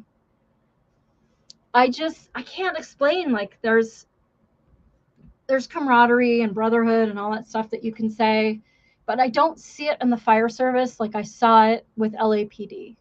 I made friends on the job and in the academy going through real scary, hairy, constant shit. you know, getting shot at and car chases and arrestees and having to go get tested for hepatitis because some guy squirted blood in your mouth, and like just all the stuff that I've gone through. Yes, that picture pretty much sums it up. That you make this family for life. And going through the fire academy, you know, it was fun, and you're learning a lot about math and science and everything. You don't get beat down. You're not running. I was never transported by the ambulance from the academy like I was with LAPD, or just wrecked and or beaten down emotionally, and all the stuff that happened in LAPD Academy. It really changes like who you are, and it changes the closeness of the people around you. And having Etsy get on a plane and come watch me get my firefighter certification meant the fucking world to me, because it's like she's somebody that's in my life. It's not just a classmate that you have third period with. They become your family in a way that your real family doesn't understand how important that was, how hard I worked at 49 years old to go through the fire academy and graduate with these kids that are, you know, a third of my age. And she was there for me, and it meant a lot to me, really. So, you know, it's just a different world. But all right, let's see if there's any more fire pictures to share. Not really. So I want to get into, okay, so we had this training. This isn't it the other day, but we have a boat. As a fire department, we do fire and rescue. We do car accidents, stuck elevators, drownings, all that kind of stuff. And so we were out on the boat a couple weekends ago, and this is my fire academy graduation with me, the chief standing there with all his brass on.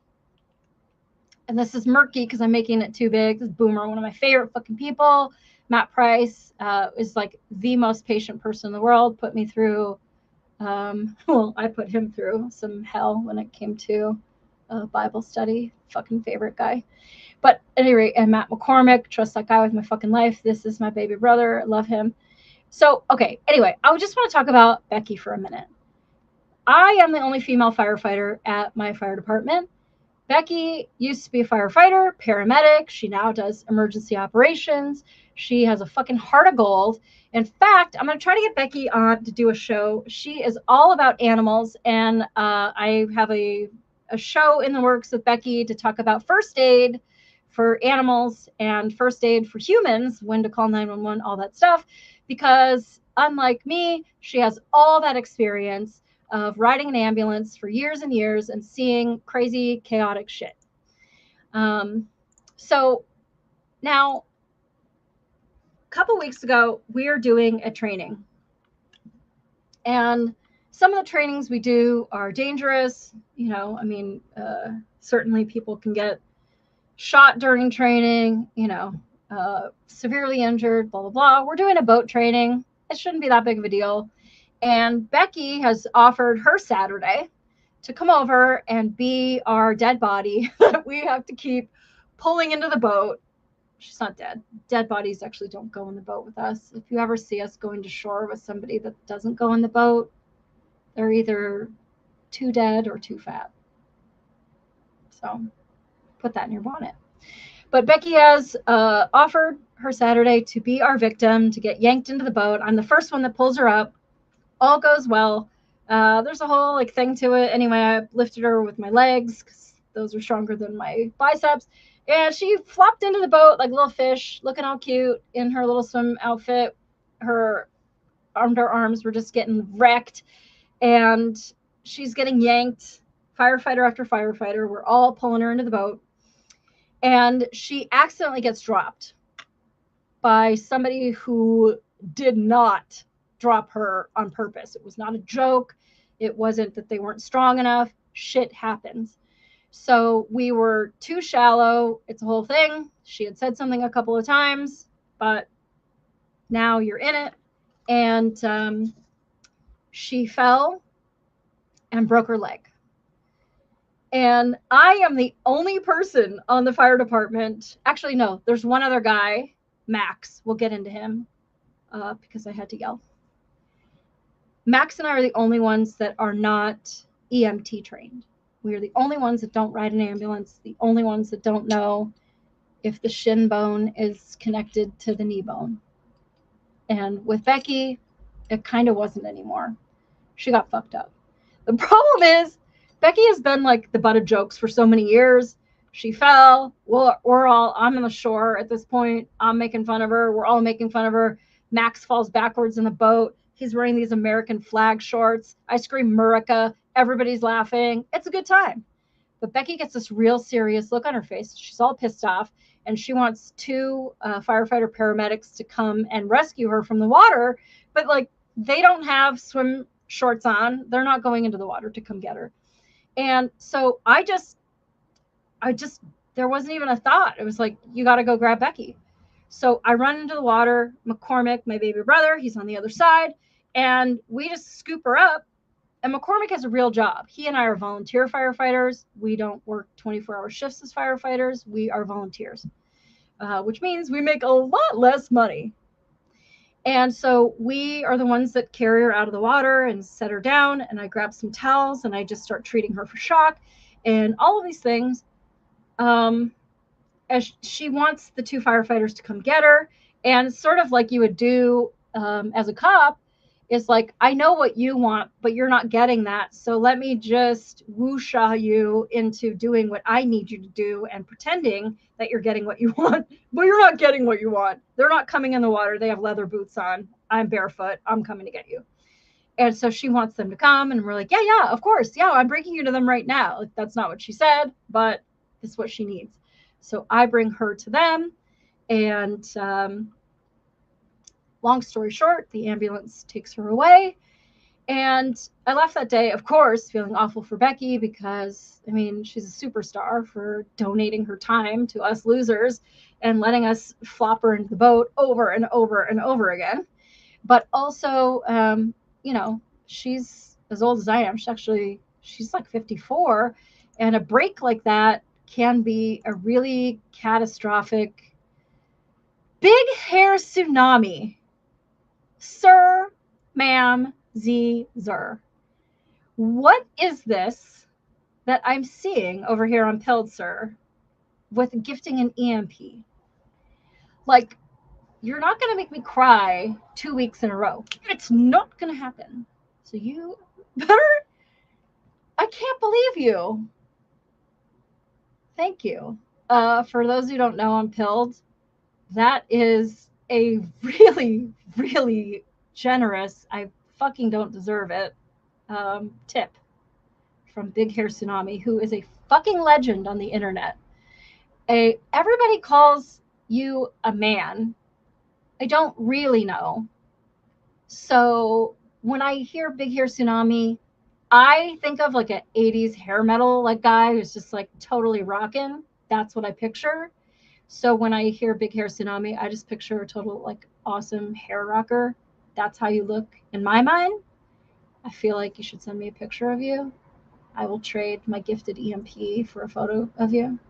It's just between us. Just us friends. Just us gals or guys or whatever we are. Thank you. Jesus. Okay. So I tell you the story about Becky and the boat. Because she's gimping around the office in a lot of pain, and it broke it in a terrible spot. Broke her leg, her actual leg, and because she landed fucked up. It was too shallow. Live and learn, you know. But I kept thinking about my response to it. That with all the people standing around, you know, I thought she was kidding too. I thought she was just like, got her like pissed off face on because she thought we're all making fun of her and like, you just dropped me, you fuckers, and somebody needs to, you know, give me a hug and tell me it's going to be okay.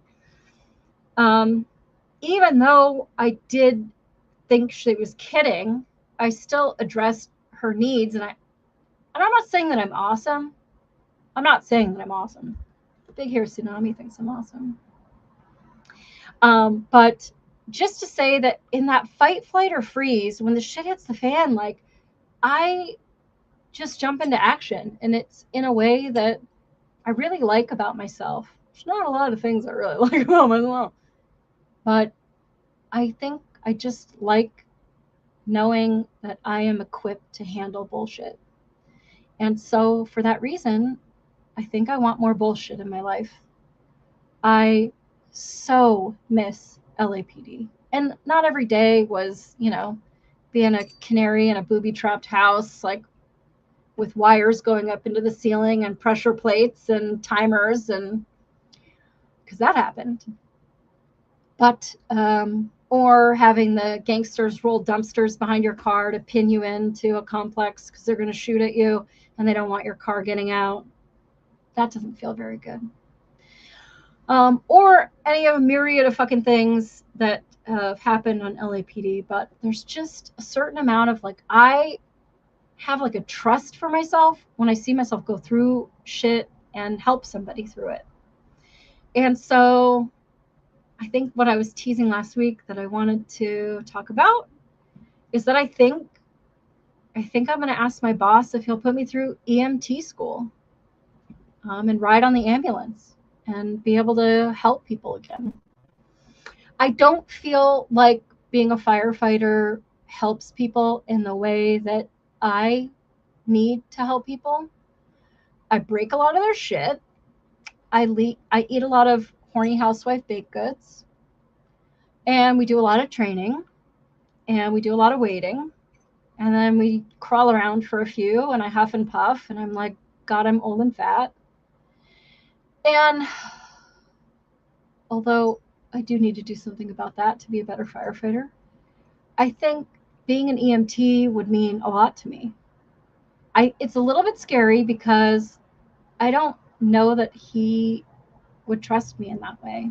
I don't know that he would put me through EMT school. I can put myself through EMT school. It's pricey.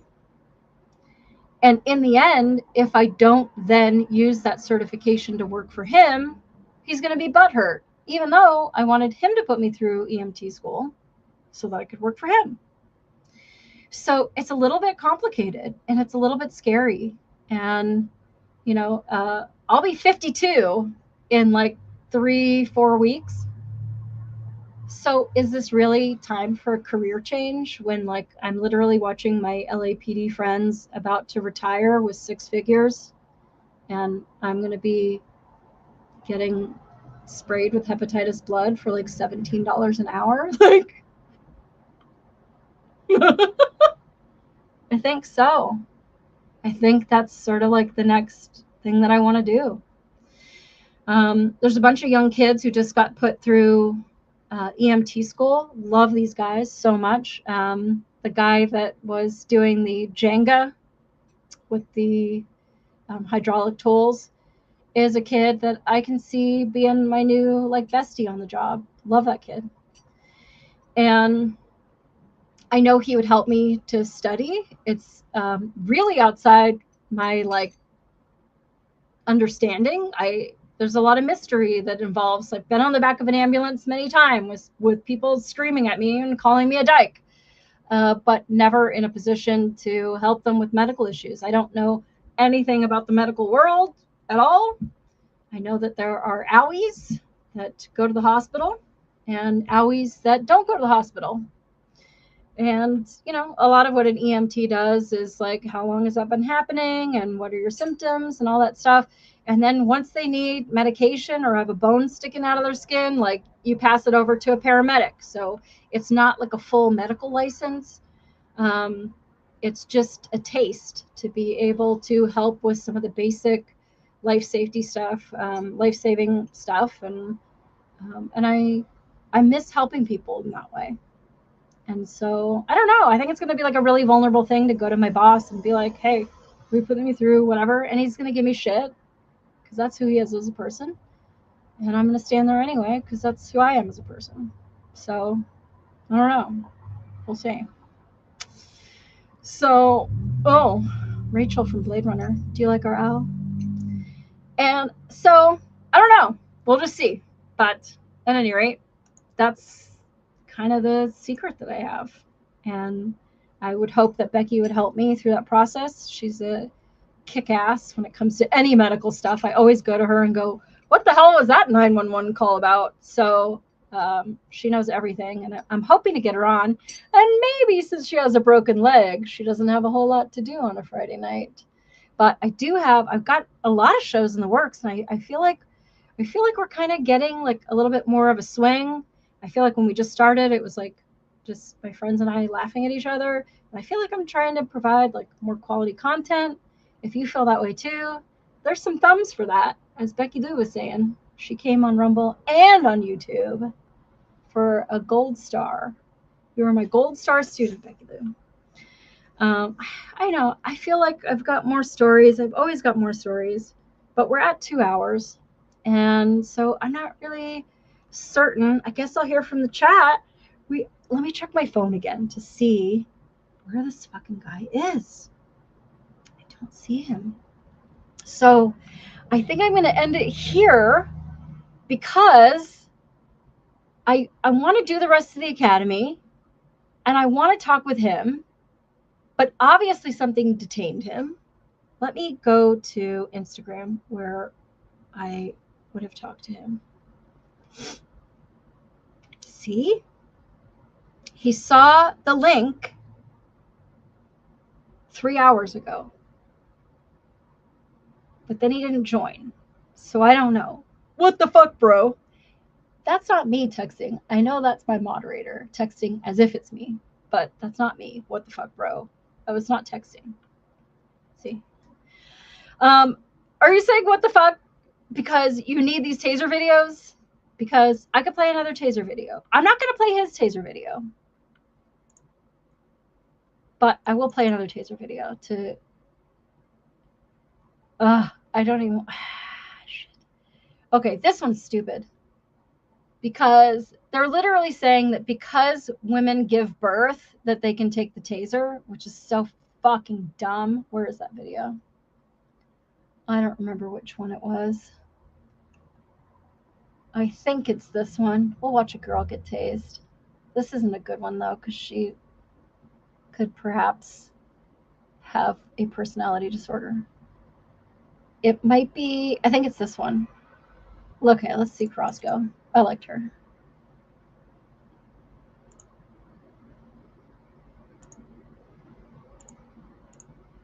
Good. Good. See, it's because women have babies. Okay, you probably couldn't hear that, but I hear the instructor in the background saying, good, good. It's because women can give birth or fucking whatever, which is the dumbest shit ever. Dumb. Totally dumb.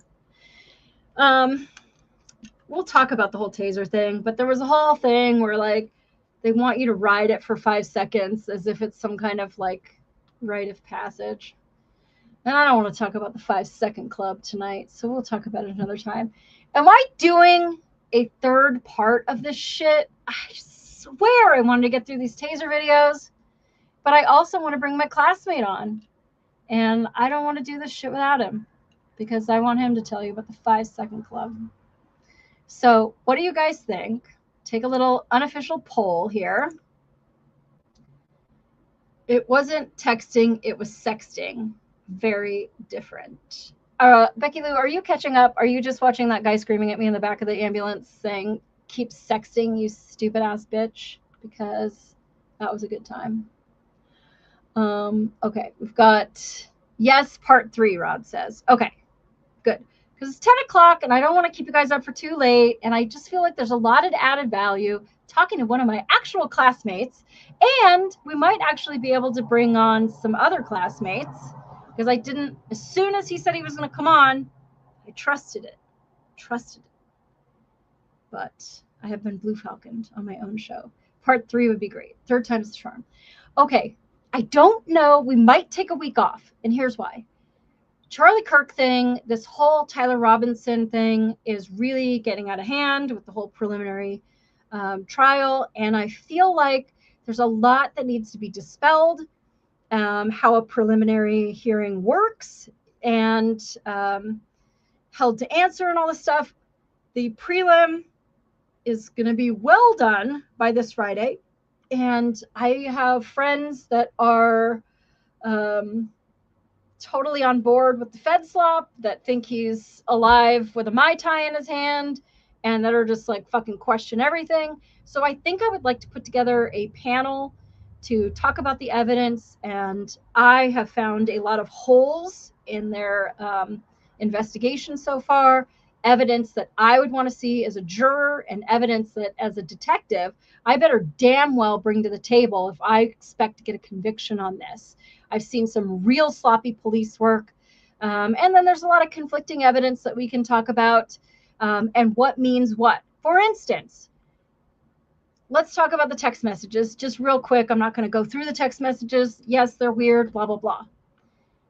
What if you found out that the two people texting each other were together using the same cell tower, even though he's saying, I was home and he was still over where Charlie Kirk was? But the cell tower evidence showed that the phones were in the same block.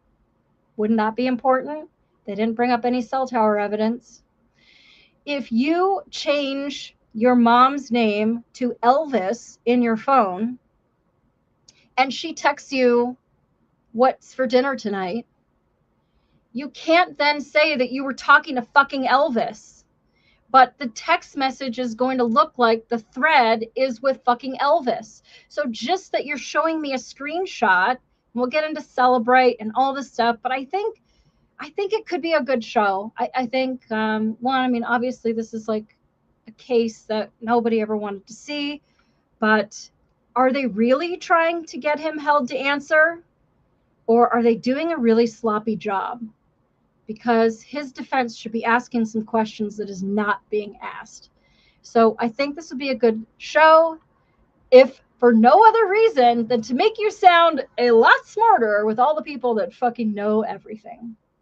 And I think with some dissenting opinions, I think we could come to maybe a good understanding of the evidence, what it means, what it fucking doesn't mean. And so that's my thought for next Friday. So maybe we put this Taser situation on a back burner, because I didn't even hear from him, and that's not like him. So I'm hoping that he's okay, that one of the crazy images that I showed you tonight isn't his reality today. And I'll reach out to him after the show. But that's my thought. My thought is for next week that we are going to debrief the Tyler Robinson evidence, for everybody's edification, and also to dispel a lot of, like even, oh, they paved over it. Like, is that crazy? Is that not crazy? Would you hold a piece of concrete indefinitely and have armed guards standing there at a piece of concrete for the rest of eternity until the case is over, or not? So I feel like working major assault crimes and filing a lot of cases, felony cases, and going through a lot of preliminary hearings, I feel like I can really bring some added value to you. And so I'd like to do that. I also have a lot of my original interrogations that I did. That might be another show in the works. Anyway, there's just a lot going on. And so I do want to show you the Taser videos. Like, I swear I did not come here to tease you about fucking Taser videos. I don't even want to watch these Taser videos. I just want to get them out of the way. Just like when I had to get tased myself. I just want to get it out of the fucking way and move on with my life. But such is such. So I guess I will see you guys next Friday. And I'm thinking Charlie Kirk next week, because, the Taser videos will wait.